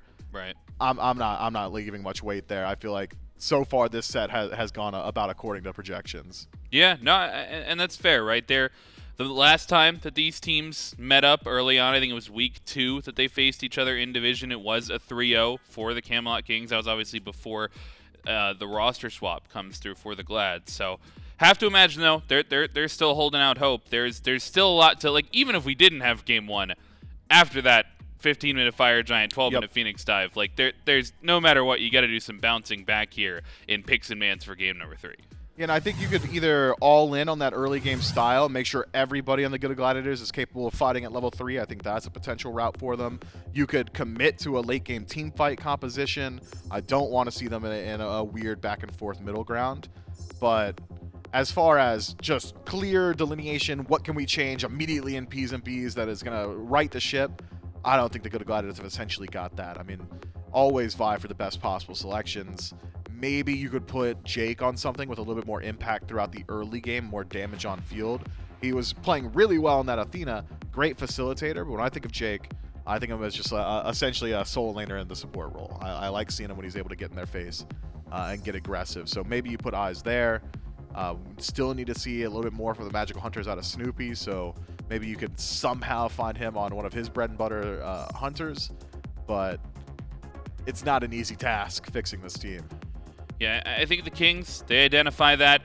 The Athena banned away in that second slot after Jake had such a performance on it in game number 1, tried to keep them in that game maybe a little bit longer than they should have been. So you take away that pick. Now that the Gladiators, they've opted to go back towards that first pick slot. And still a little bit of focus towards Twig, Lancelot away, and the Soul away as well. Jarcorrr having a fantastic game on that pick. I think he pushed down a Phoenix around like 16 or 17 minutes or something, which is, yes, the Kings, they were doing well as a unit, but there are a lot of pieces of that you can still try to take away. So interested to see where this third ban selection will go. And ultimately, what the Gladiators will opt towards in that first pick position. They go back towards it, and, to be honest, I wasn't a huge fan of their first pick selection in game number 2. I'm not sure the Ishtar did well enough for them to be justified. So they put themselves back in that slot. They've got to get value from it. Well, in game 2, it was second pick, so it was Ishtar as well as Baba Yaga, which I think pretty difficult to argue against, at least at Baba Yaga. Fair. If I see an Ishtar first overall here, the Gilded Gladiators have lost the plot. Umoja rounds out the bans for the Camelot Kings, Raijin on the other side for the Gladiators. Maybe you take eyes, and this is something I hesitate to say, but you might take eyes towards Cxnnah selection. Feels like the Gilded Gladiators have over-prioritized Cxnnah in P's and B's, but with both Amaterasu and Hades still available, and it seems like Hades has taken a pretty significant backseat, it would be worthwhile to go ahead and grab that Amaterasu for yourself. Instead, Baba Yaga, and you won't catch me complaining. I think just a phenomenal scaler come late game, really good in the team fight, overall pretty safe in lane. Jangaru has very quickly impressed me and risen through the power rankings of his own team, so I think prioritizing him, pretty worthwhile. but it does leave available exactly what we were just talking about. The Amaterasu and the Camelot Kings can take one away from Kyrmi, this rat lock-in. Global presence, a soul laner that can hold its own, good scaling come late game, strong initiation. I mean, the Camelot Kings, they got a strong top 2. Wonder now, Gilded Gladiators, I think you kind of have to put some eyes on a soul laner here, or you're going to eat up a lot of bans. Yeah. The Amaterasu comes back into favor after the Raijin gets taken away, so the Gladiators finally deciding that they don't want to deal with that mage solo. Unfortunately for them, Amaterasu, a strong pick in their own right, trying to go back towards that soul lane, and then Ratatoskr obviously had a couple slip-ups in game number 1. You know, I think Jangaru and Kyrmi both found wins in a 1v1 against Twig on this pick, but definitely something that can continue to provide a little bit of facilitation. You've been talking about the Hades. I think particularly a good matchup into the Amaterasu, and so go back to that in the soul lane. They grab the Hades early on to ensure that soul lane bans don't come through. But then this is a bit interesting, that the Heimdallr focus, not a pick that we've seen on Snoopy in recent memory, even when he was playing ADC. Well, he wasn't out when he was playing ADC. I guess that's fair. Yeah, I mean it's been a while, so maybe there's a sleeper Heim pick here for Snoopy. Look, Heim is good. Let's get ahead of it right now. Heim is a very strong pick. Really good poke in lane, high survivability, perhaps the highest survivability of any hunter. Good vision, difficult to gank, has essentially global presence if Zatman's playstyle is to be believed.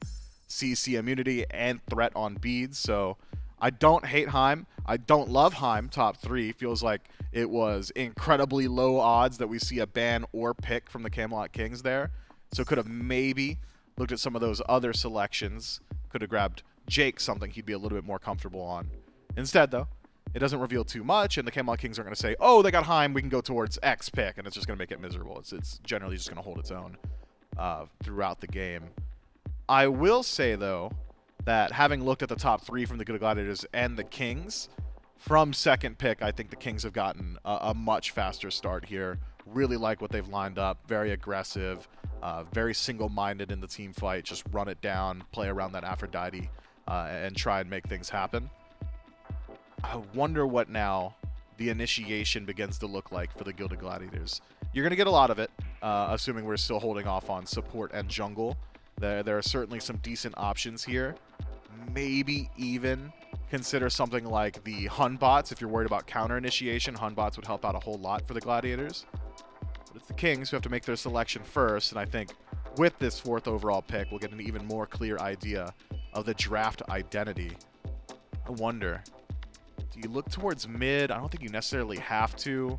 Could potentially just try and grab Twig's pick. Excuse me, Twig's pick already locked in. We're just waiting on that mid and ADC. There's nothing that immediately jumps out to me as like the highest overall value. Maybe Freya if you just want damage, but I think the Kings have essentially got just about play a field. That wasn't it. That wasn't it. That wasn't it. Wow. No, it's variety. It's fine. No, it's not variety. No, it's Amaterasu ADC. It's Yark on the Ama. Well, we don't know that. It could be Ama mid. I think it's got to be. Yeah, we know it's not Thor jungle. And if it is Thor jungle, we might be in for a little bit more Smite to be played today. We might be. That's certainly a spicy 4th pick for the Camelot Kings. My focus was going to be on the bans. For the first time, the Kings don't ban away Kyrmi's picks. They ban away support picks instead. And so Susano's still up on the board. Serqet's still up on the board. Maybe they try to go towards something a little bit different. Najah, one of those picks banned away in game number 2. So Kyrmi able to go back to that pick if he so chooses. Charon locked in for Awesome Jake. And this jungle pick looking like the Najah. So that'll round out the Gladiators draft, but the Kings still, oh, that's cursed. No, it's not. It's not. Okay, well, you might just be right. We're probably just looking at Yark, Ama, Sol, ADC now. Gotta be Thor solo, Rat jungle. Gotta be Thor solo. You don't like the Twig Thor? Do you want to know what his win rate in the last 3 years is on that pick? I would love. It's pretty close to 0. Oh man. Has he got to win, Bobby? Oh yeah, and Bobby's version of the Gilded Gladiators beat him, so you know. Oof. Maybe would not like to go back to the Thor. onto Twig at least. But could be variety Thor, Twig, Poseidon. Ratatoskr in game number 1, and Poseidon locked in. That's what I was worried about, because I feel like every time we see Poseidon locked in for someone, it's a bad time for the someone, and I feel like there's a good reason that we haven't seen Poseidon in a long time. I mean, look, when so much of your kit is contingent on the ultimate, and it is the most relicable ultimate in the game. Yeah. Beads leap, just Aegis, Beads walk out, you know, you got options. It makes it difficult for Poseidon to find value, especially against these picks that have great answers to Kraken. Charon's going to be able to just go ahead and CC immune it with the ultimate. Nnahh can ult out of it. Heimdallr's got like 18 options. Baba Yaga can just go ahead and hop into her house. There are a lot of ways for the Gilded Gladiators to disregard the Kraken. But what can't disregard Kraken is objectives. And this is a composition from the Camelot Kings that could really put the hurting onto a Gold Fury or a Pyromancer. I'd be lying if I said I was particularly impressed with either of these compositions, but I think as we start to move into the game, maybe we'll be illuminated a bit. We'll be in on the joke here for the Camelot Kings.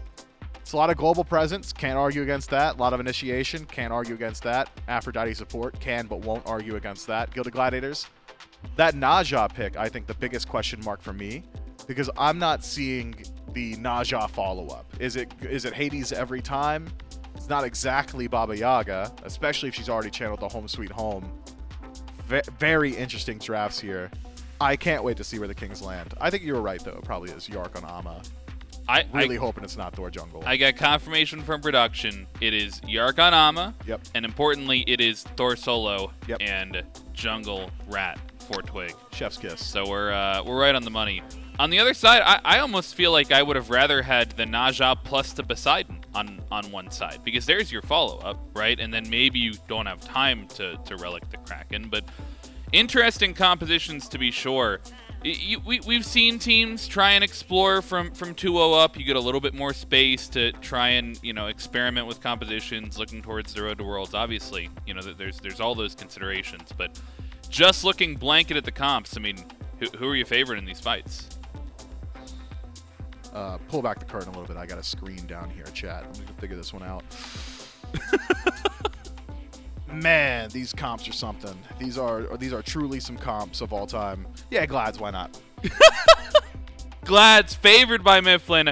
We'll see if they can push it to a game number 4. But first, game number 3 right around the corner. Yeah, thank you so much. It's J-Mac and Inbound back one more time for the Gladiators and the Kings here in game number 3. And of course, Doug, our spectator this weekend to bring us the action here on the Battleground. Interesting composition by the Camelot Kings. They did something similar to this before, Inbound, where they did have Amaterasu out of her traditional spot over Jarcorrr in the solo lane. Seems you can take Jarcorrr out of solo, but you can't take the solo away from the player himself. Bring the Amaterasu back for himself again. Poseidon in mid. God, that we really don't see. This whole composition, it just feels like Camelot Kings trying something, throwing a bunch of things against the wall, and really seeing what sticks. Yeah, I'm a little on the side of Miff, where I don't know entirely what the Kings comp is kind of designed to do. It's like really sloppy, scuffly fights is how it's going to happen, and that's how they're going to win. And then you look at the Glads comp, and they have some power picks. I mean, Hades is insane, Baba's insane, Nnah's fine, Charon's fine, Heim's fine.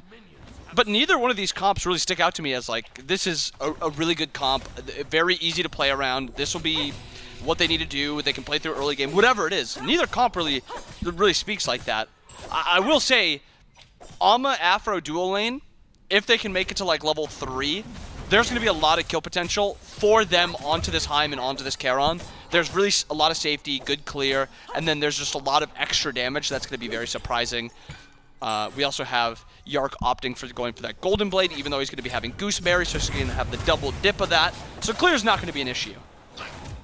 Yeah, once we do see that recipe online, should be fine for Yark up against Snoopy on a very safe, but also a hunter that can be a bit more aggressive, given a little bit of leniency over in the duo lane. So curious to see how Snoopy will pilot this god. The Heim, not something that's been meta for a long time, really. We've been seeing him kind of passively pop back up for a couple of players. I think namely Stewart has been one to kind of go back to it. This god, Zatman as well, are really kind of the two. I guess you can kind of call them pioneers to bring him back into favor, maybe back into the light. Is it something about Heimdallr's kit that makes him coming back? Is it the way that the builds are kind of being pathed? What is it really, at least to you, that's kind of bringing Heimdallr back into the limelight? I think the only thing that sticks out to me is it's just a comfort pick. I think the character is not in a great spot. I don't think his build feels all that great. But I do think a good Heim is very hard to deal with because of positioning and just how they are able to kind of maneuver around the map and in fights, and it's very difficult. Also, if you have a non-bead solo laner, you have just a free ult target to focus out or to just get out of a fight for a free 4v5. So there's a couple things, but mostly I think it's a comfort pick. I mean, Snoopy's not played ADC since season 7, 8, something like that. It's been a while since he's played ADC, so I didn't even know he really even had a Heim. But seems to be a little bit more comfortable on it than some of the other picks because he opts to go back to it in Game 3. And having to fight him against an Amaterasu. Also not a fun matchup for Ama going up into the Charon, specifically in that support role. Throwing out that damnation, getting the attack speed slow, really does put a damper on what Jarcorrr wants to do. As an Ama, has to get right up on the wave to get that clear. Then you lose out on your attack speed, makes it so hard to really be able to kind of passively clear up this wave. So Jake will give him a little bit of trouble in the early game. The early game is not necessarily where the Gilded Gladiators have been struggling. Game number 2, yeah, a bit of a tough time. Things just get out of control a little too fast, not able to ring things back in. But when you look back at game number 1, even its first iteration, it was a strong early game from the Gilded Gladiators. It's mostly that mid game that really the cleanup needs to come through for them. Yeah, 100%. The early game is something that they can actually hang their hat on, say, we played this early game good. Well, other than last game. But game 1, both the games of that, they can really hang their hat, say they played a good early game. I think the Gladiators' problems has always kind of been they mid-game macro strangely a lot of the times. A lot of the times they get out-macroed, and then late game their team fight does not seem to be as crisp as other teams and how other teams play. But if they can kind of clean those up a little bit, early game, like we just said, they've always had a fine early game. I mean, already they've got a nice little 300, 400 gold lead just 3 minutes into this game. But that mid game is the important parts, and that's the part that I think they need to focus on. Yeah, really got to see that cleaned up a bit from the Gladiators if they want to try and take down the Camelot Kings, because Kings have now shown that they can fight multiple times at deficits and still be able to go toe-to-toe with some of these teams. And then we saw now what the Kings are able to do with a lead. Frenzy popped by Quig and dive to Jake, but he's able to row right on out. Snoopy jumps to the Bifrost, gets him a little bit of extra distance. CaptainTwig lurking on the left side of the jungle, seeing if there's anything that he can do. Try and either go for a gank, go for a kill, but no farm, no kill opportunity. Camelot Kings jungler will head back to base instead. Snoopy trying to soak up the wave outside of the tower, not letting it go under, so he gets the true gold amount for that. Jake backing, going for the Prophetic Cloak again. And when Jake plays this Charon, he usually opts for the same build every game, and it is a build that spikes at level 15, and it spikes very, very strongly. Pre-15, though, it's a little iffy unless you get a lead. The Prophetic you need stacks on. He goes Thebes second. You need to get stacks on the Thebes. That Chronos Pendant third, if you aren't in a good spot, can be pretty detrimental. But a lot of times he's playing this Charon, he's getting a lead. He's already got a lead here. But that is kind of like the spike of this Charon, and that's when I expect to really see Jake starting to pop off. We'll keep our eyes on Jake as we start approaching mid and then towards late game.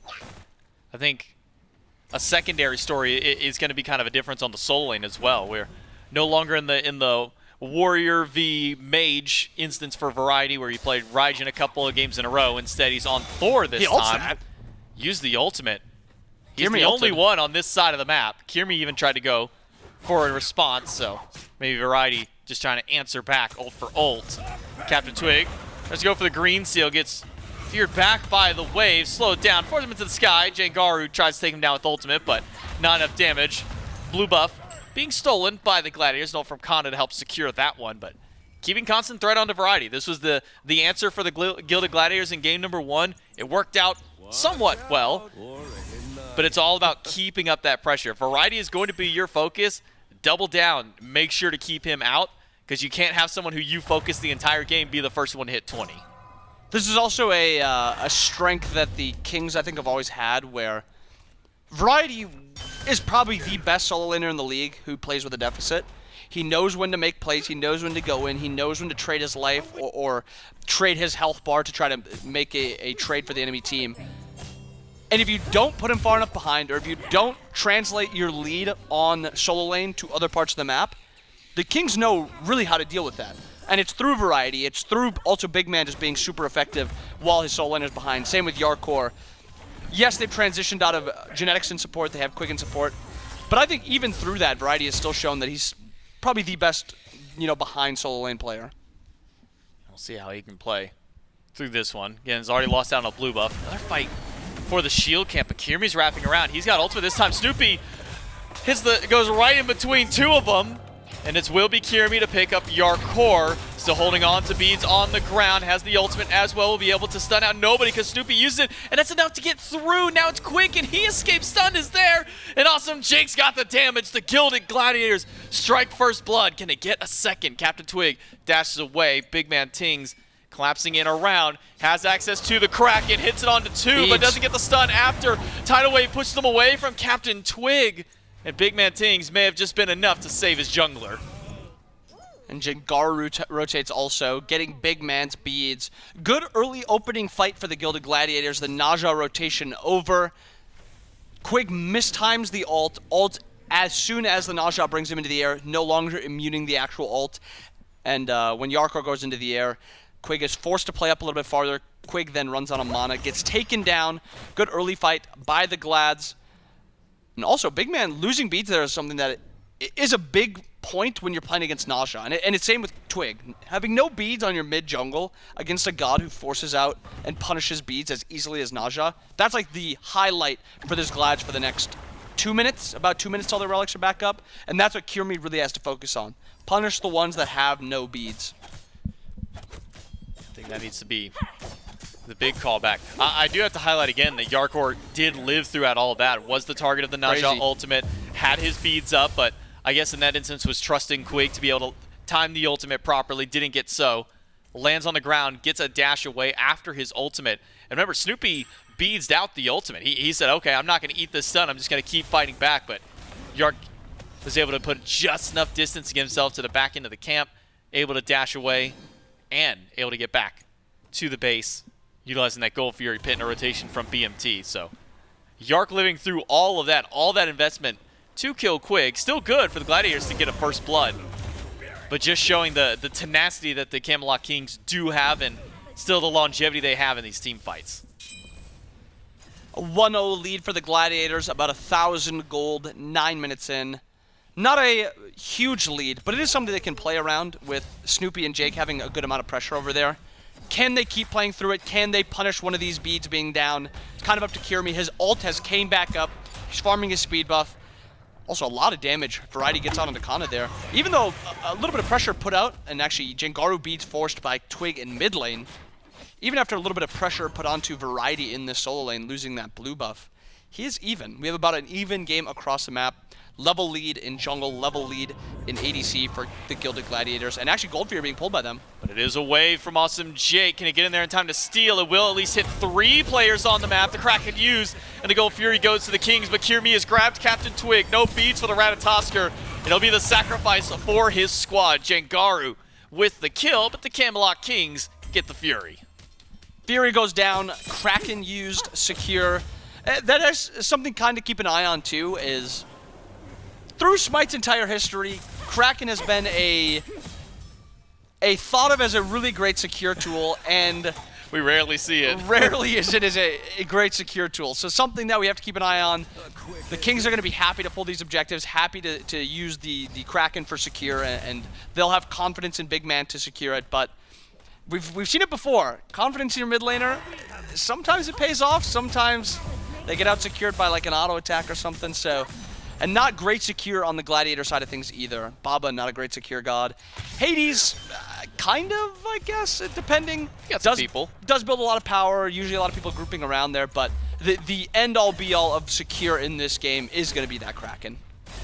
Jarcorrr trying to secure his purple buff. Quig on the way. Snoopy able to steal that away with the help of Jake. A slow from the Horrific keeps Quig in position. A stun on top of Quig.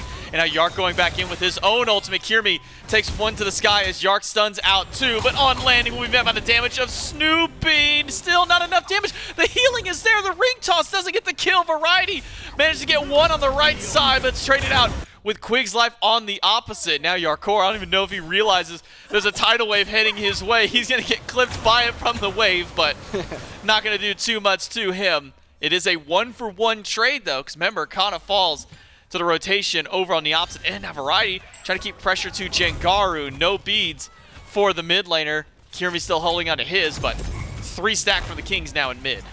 A little bit of pressure traded out in solo for dueling. CaptainTwig actually gets sashed on, barely gets out. Home sweet home, barely not enough damage. And Twig gets into the air, gets out. Jarcorrr getting pressure a little bit in duo side. 300 gold lead for the Glads. And it was a kill on the right side. Not sure if that was fully a solo kill or not. We can actually take a look back at it as we start going towards the beacon.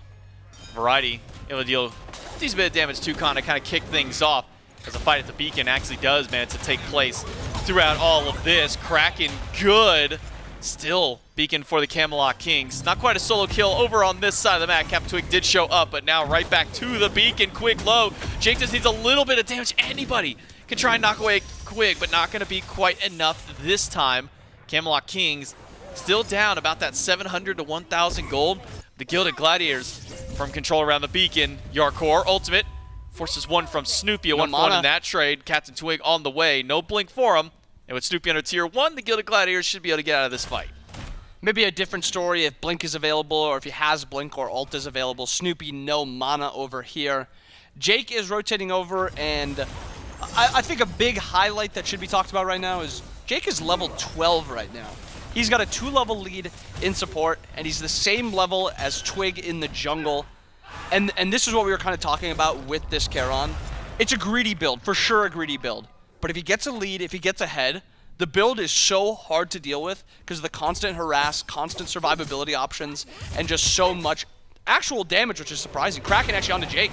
Does get the ultimate in time, but he's already sitting at 1/4 health. Is able to use that dash to get away. Jarcorrr stunned out by Kyrmi.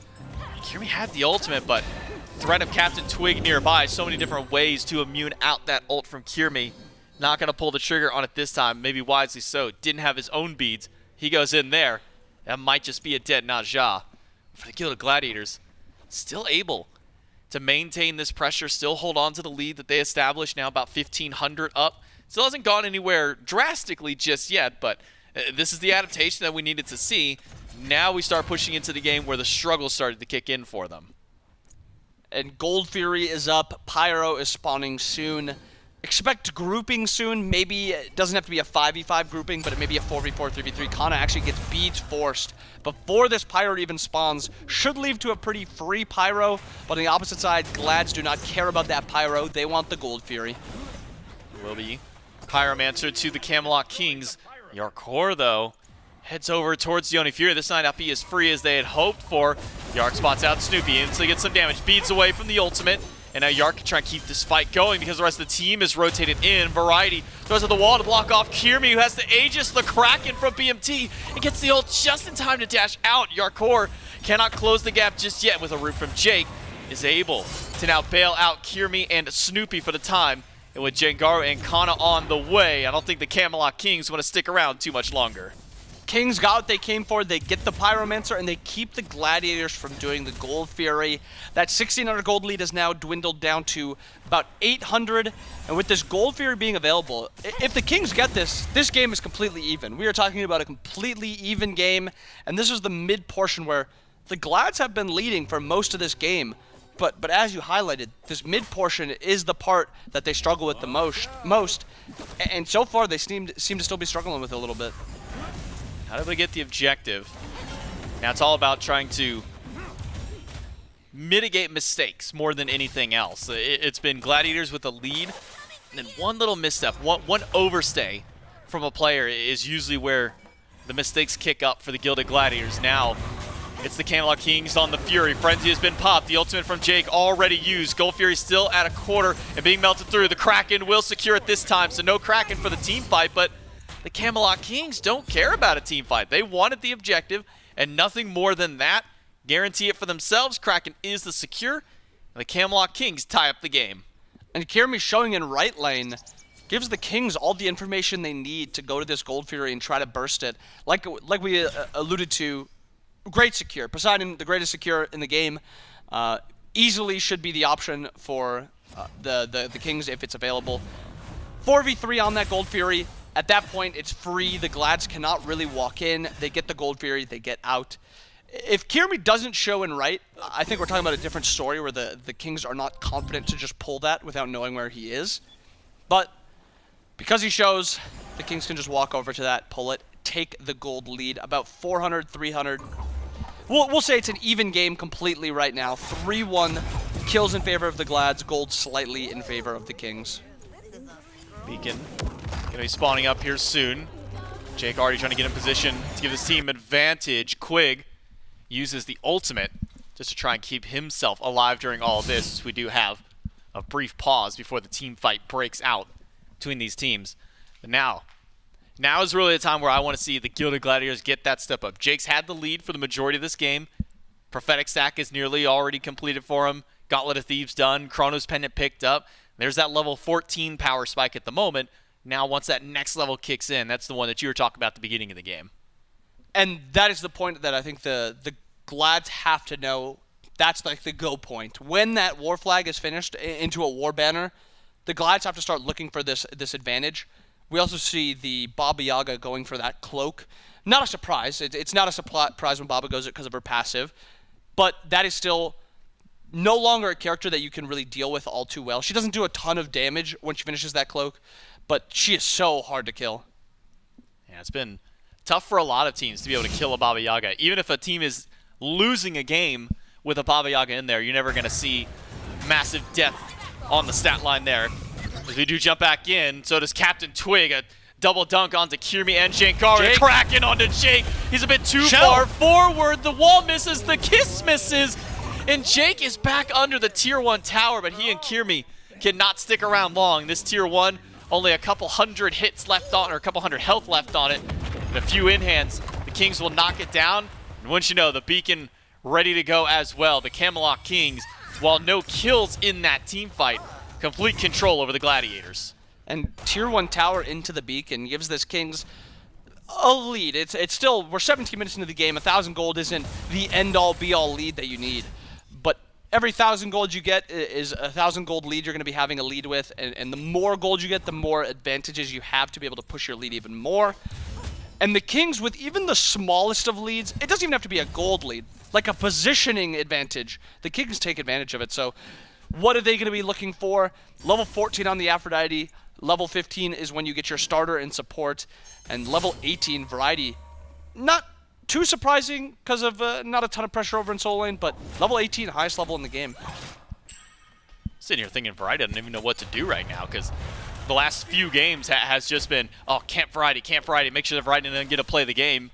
Now he gets to. He gets to walk around the map, clear up jungle camps, no problem, deal with the lane minions. He's having a field day right now as Kyrmi gets hit by the Kraken, use the Aegis to immune the damage from it, but Jake continues forward, gets the root onto 1, but meanwhile, CaptainTwig is up on the tree. Variety teleports in, also Jake hit by the knockup, uses the ultimate, but it's only gonna hit CaptainTwig this time. Dash in a wall, catches him out, but Jake is caught between the 2 different walls. BMT, credit for the kill there, but a great setup by Variety to make sure that he goes down this time.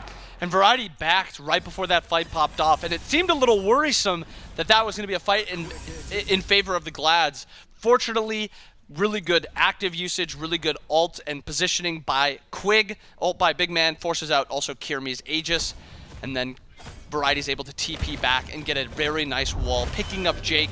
Jake's still only level 14, still has not hit that big spike of level 15. But he does have the big spike of having that cloak finished, which ton of protections right now, ton of mitigations also.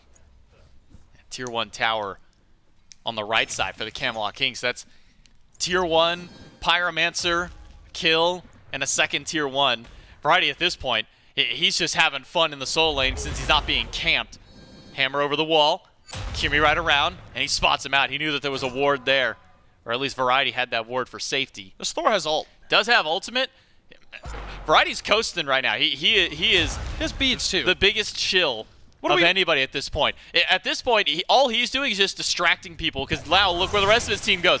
It's right over to the Primal Fury. You try camping Variety every single game, and so far it has not paid off. Wall from Jake, not enough. Kraken will get the Fury. Now can Jake get out of this fight? The stun doesn't connect. Kyrmi and Jangaru around the corner. CaptainTwig gets hit by the ultimate from Quig to keep him alive. But Kyrmi goes in and he does manage to pick up one. But on landing, there's got to be more burst damage. Jarcorrr still alive. Finally goes down to Snoopy. CaptainTwig not quite enough. And potions from Jangaru dealing a good bit of damage. Duncan from Variety has to beads to teleport to the hammer. Team fight maybe not won by the Camelot Kings, but they got the Fury at the end. Really good play by Kyrmi there, forcing out the relics and then punishing the one who does not have the beads up. The big question mark that I have before even talking about the Gold Fury is, why are we... This Thor is nearly unkillable at this point. He has the ult for safety. He has Hammer on like a 6-second cooldown. Then he also has... I don't remember if I said beads or ult, but he has beads, ult, and Hammer for a ton of safety. You're not going to be able to force that out and then also kill him after. You're showing 3 people to this side of the map. The Gold Fury is going to be free. Fortunately for the Glads, there's still not enough damage that the Kings have to actually destroy that before anybody can rotate. So they're able to rotate. They're able to actually pick up Jarcorrr in exchange for that Gold Fury. But why are we trying to punish Jarcorrr? I mean, why are we trying to punish Variety? That's my question. He's just impossible to kill at this point. Oh, by the way, he's first to 20. Same with BMT. Kings go immediately to the fire. Jake is here, does have ultimate. That is heavy CDR. Baba is helping him keep this stuff up. Jangaru's going to try and go for the steal. There's a coin flip in the fire, and the Camelot Kings land on heads. Cxnnahh goes down into the middle of everybody. Jarcorrr, credit for that kill. Variety up to the sky. Where will he dunk down on? Is it back onto Jake? Is it to the enemy frontliners? He'll hammer, or at least dunk in the middle of everybody, and gets stunned out by Kyrmi. He takes him to the sky. Variety will even be alive on land. There's nowhere near enough damage. It's got to be the help of Snoopy to get him. A pushback by Snoopy. That's 2 for him. The damage is good for the Gilded Gladiators, and the King stuck around for too long. Now Quig, sunned down, thrown through the realms, and even with a whirlpool nearby, that's not enough of a bailout. Snoopy gonna grab his 3rd one of the fight. Triple kill for the Hunter of the Gladiators. And the Kings overstay their welcome. They get the confirm on the Fire Giant, but they use too many ults while trying to secure it. And after the fight, the Gilded Gladiators able to rotate in and pick up 3. Tingz and Twig are the only ones with Fire Giant left, and an absolute huge positioning advantage that Snoopy had. Got off a ton of damage and was not able to get committed to by anybody on the King's side. Snoopy with the triple kill there. Great fight. 4-0-3 for the Gladiators Hunter. A big turnaround for the Gladiators. He almost lost his life to BMT. A 1 versus 1 goes BMT's favor. Doesn't get the kill on Snoopy. Ultimate by Kyrmi, forced out just by the wall from Variety. A little too much threat in mid. Even CaptainTwig putting some threat towards Kyrmi's life over by Beacon. But now, we will have the Titans march up. It'll be over in the left side of the map with Fire Giant down. Not a whole lot for them to really push in. Gilded Gladiators. They'll mount 2 on the right side of the defense, but Camelot Kings, with only 2 people on fire, not really the best push opportunity for this team just yet. Yeah, they don't have the ADC available either. They opted for the Warrior in ADC, so they don't have 2 ranged options to... Well, okay, they have technically 2 ranged auto attackers, but 1 is an Aphrodite support. So we're going to say it's 1 ranged auto attacker to actually commit to the Gold Furies and the towers. Titans pushing down left, Twig doing his speed, Kyrmi doing his speed. 3-4 people from each side going to the left. Maybe potential for a team fight here. I would expect the Glads to play this a little bit more safe, kind of let the Titan push towards them and then kill it when it comes to tower. But potential for maybe a fight here. Gladiators grouping up towards the left side. All 10 players, at the very least in the left side jungle, means we could be seeing a big fight break out. Relic still down for a few of the Gladiators. Beads coming back up in 5 seconds for BMT. Variety caught out, used the beads, teleports away. Now the Gilded Gladiators have advantage around the Titan. There's lost about half of its health. from the poke of the Camelot Kings, but with Variety now poked out, we'll need Quig to either resustain or wait for the Gladiators to step too far forward. Kyrmi goes at the ring toss, gets a little bit of damage, but doesn't seem like the Camelot Kings are too privy to sticking around for too much longer. Variety wall through the wall, gets Kyrmi, the Jarcorrr goes in. Let's take a listen in with the Gilded Gladiators for the fight. Afro ult and relics, they ult as well. Rats on the right, play under carries, yeah, we can just keep walking at them, yeah? Now we can do right up, back up and stay together. Hop Kana. Yep. He's good, he's good. They're good. Back up to gold. Okay, I have ults again. That was Clear calls by Kyrmi, captaining for the team.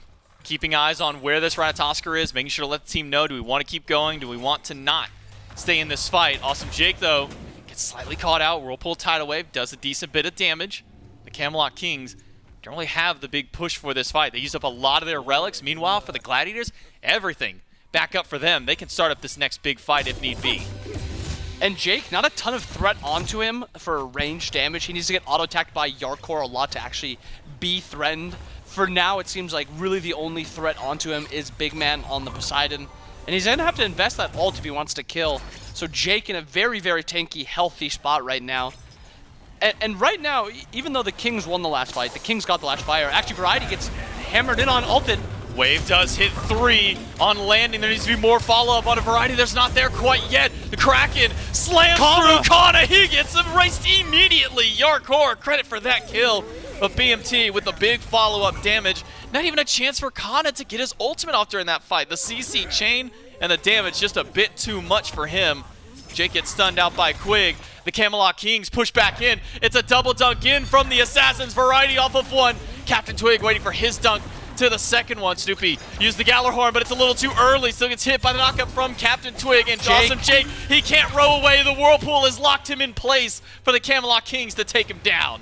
And there's so much confidence in Jake with these fights, but the rest of the team does not seem to be sharing that confidence. They are sitting behind him as Jake is playing up. Jake trying to bait himself, but eats too much damage, gets taken down. 2 dead on the side of the Glads. Kana's up in 8 with no teleport. And the Kings playing up, maybe looking for a pick before this fire spawns. Kyrmi walled, Whirlpool silence. It's all just too much. If you step even 1 foot too far forward, the Camelot Kings have the punish. Variety, the front line now, seeing if anyone steps up, but no one will.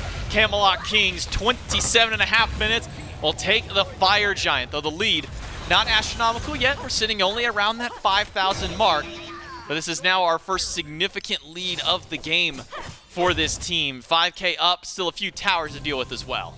Kyrmi down for 30, and the Kings still feeling healthy, still have all their ults up. Couple relics down on Quig, and no TP for Variety. Happy to push down middle, get that tier 2 in mid, and then back up to this Gold Fury. 7,000 gold lead. Primal Fury in their sights. This back for the Kings is going to be pretty big. They just got a Fire Giant, they won the fight. Pyro, and now they're also doing gold. 3,000, 3,000, 2,000, 2,000 in hand. And I mean, even their lowest farm, Twig has got 2,000 in hand. We're seeing entire item buys off this back. Looking at Big Man already getting the Reaver. We have Quig getting the Spirit's Robe. Potions of Power coming through. This is going to be an uber powerful Kings comp when they look to siege. Even a Shogun's Kasari and an upgraded breastplate now for Jarcorrr, so fully stacked up on his items. Really the only one who's going to be shy on a 6-slot build is going to be Quig, still holding on to Recipe at this point. No further golden hand, instead opted to upgrade his relics entirely along with the Spirit Robe. Camelot Kings, they got their push forward. And for the Gilded Gladiators now, having to actually play fully defensively on these sieges. What's the highlight for the Gilded Gladiators on these siege defenses? Highlight is kind of the weakness of the Kings comp when it comes to sieging. We talked about it a little bit. Really only one auto attacker that can hit this from a range. If they want to actually commit and go for this, either Jarcorr's going to have to hit it, Twig's going to have to hit it, or Variety's going to have to hit it, which is not all too likely. So the actual Phoenix damage is going to be pretty low for the Kings. Do you see?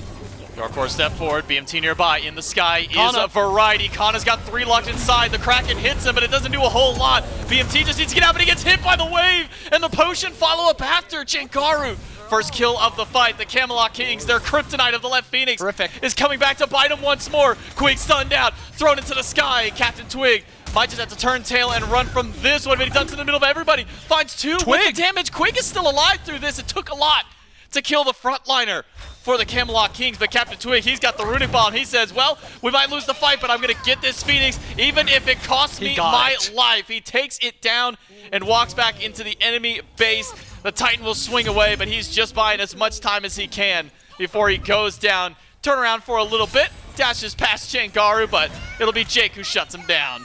And while that's happening, also in mid lane, they're able to get that Phoenix also. So 2 Phoenixes down, even after losing the fight. And you see kind of how this Glad's comp wants to play. It's forcing out relics onto Big Man, and then chasing down Big Man slowly but surely. The Hades ult forced out beads, and then the Charon ult was chasing him down through the lane, ends up hitting him, pulls him back to the rest of the team, and they end up killing him with the Baba ult damage. But even through that fight, the Kings lose the fight, for sure. Not a close fight at all.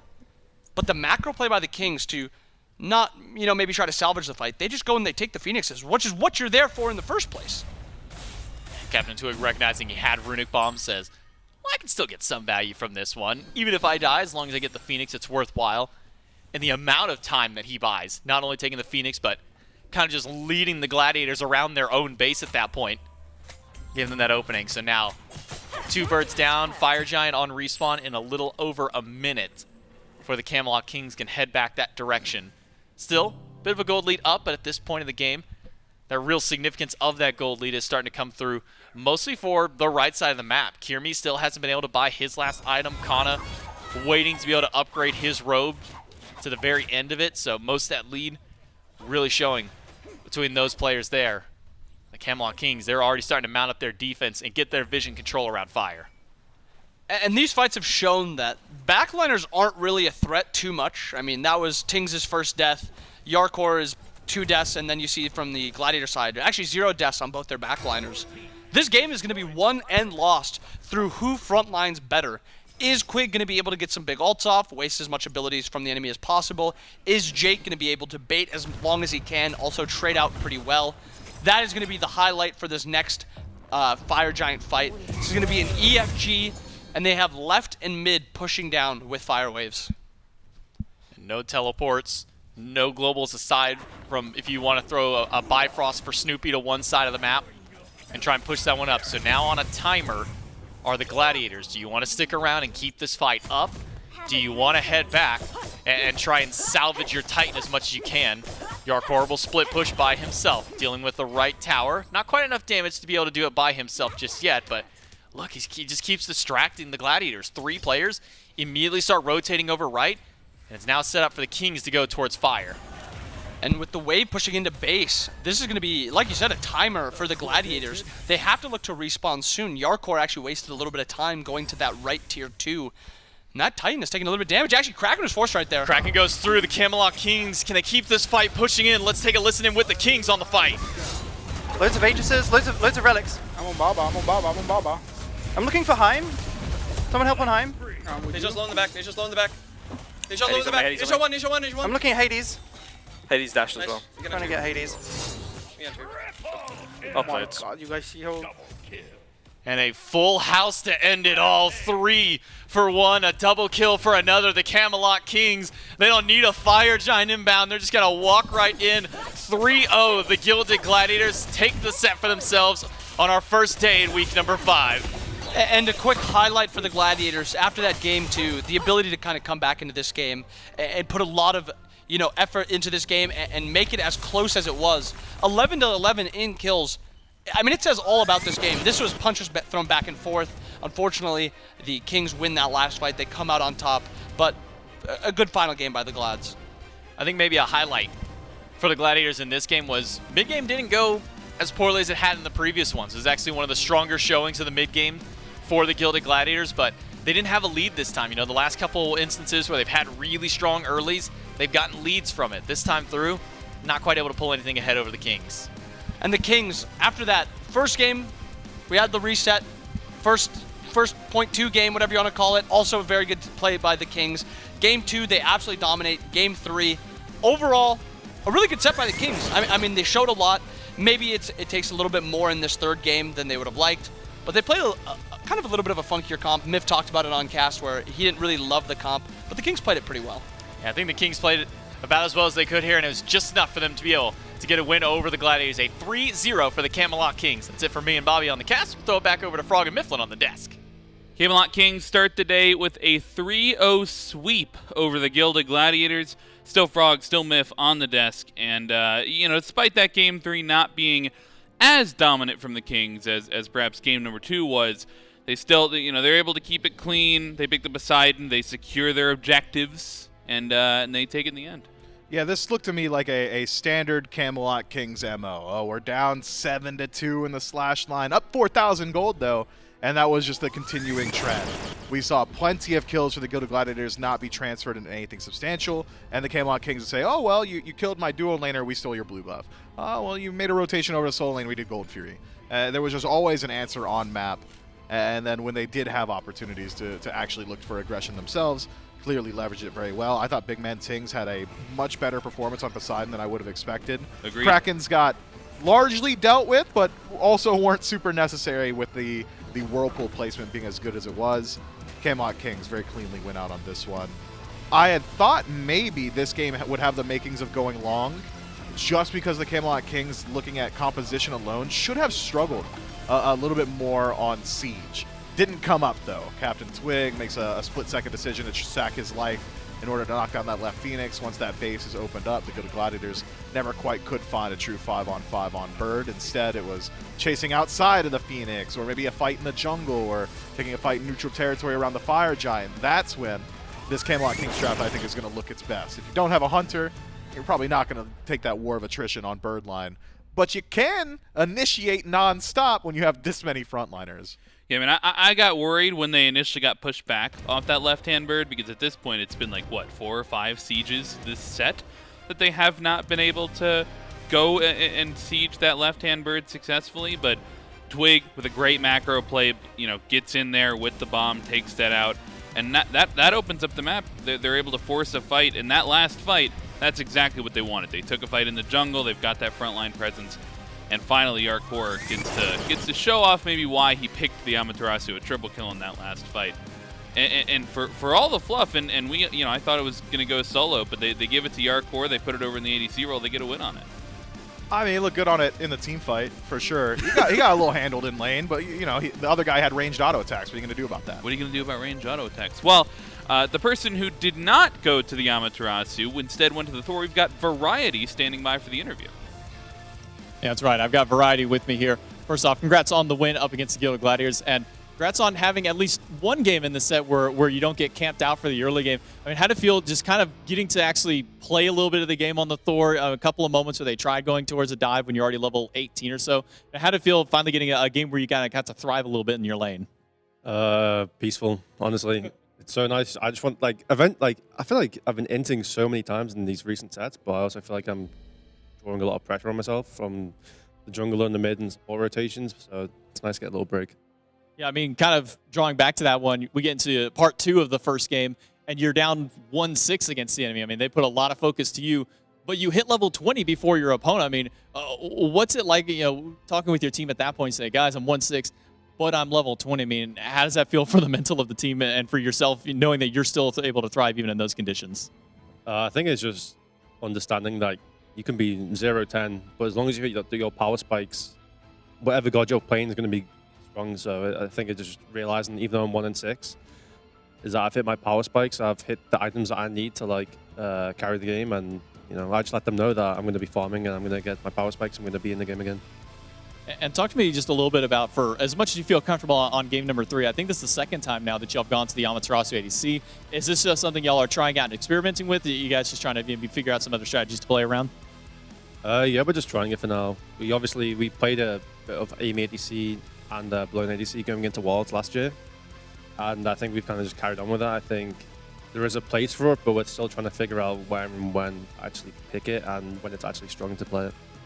We're able to find a win here in game number 3. Get the 3-0. Congratulations to Variety on the win. I'll let you get back with the team. We'll throw it back to the desk. I love that Variety's player picture has like that full, huge beard that he used to have, and then he's very clean-shaven and got a little bit of more of a close cut in the interview. But you hear the confidence there from Variety, just you know, keeping it clean, focusing on, even if you fall behind in kills, just the overarching picture of keep farm, focus on the macro game a little bit later, and that's always been the Kings playstyle. Yeah, the Kings are always ones to say that kills are simply a means to an end, and they get to that end with or without them for the most part. So great bounce back from the Camelot Kings. I'm sure their fans very happy with their performance after a few tumultuous weeks. Well, we can take a look at the schedule for the rest of the week. A 3-0 win for the Camelot Kings, as them 1-0 thus far. They've got another match tomorrow to lead off the day. But to round out Friday, we have Styx Ferryman going up against the Eldritch Hounds. And taking a look at the standings, this is one that is going to be a little bit mismatched just on paper, but one that, you know, always like the opportunity to try and punch up, because these wins, if you can get a game or even a full set from the Hounds onto the Hounds onto the Ferryman, it feels that much better. Yeah, very important match for the Styx Ferryman if they want to maintain that top spot going forward. Very important for the Eldritch Hounds just to see another one in that win column, I think, building some momentum as we get closer and closer along to our road to Worlds. I think this one has the makings of perhaps a little bit more than this first set. I know a lot of people said Kings, Gladiators, maybe a bit closer. I think that's a bit more applicable here in set number 2. I'm not going to say, you know, the Hounds got good odds. I'm also going to say, though, I don't think it goes 3. Yeah, well, that kind of prediction. We'll see some fun SMITE ahead. More action coming your way right after the break.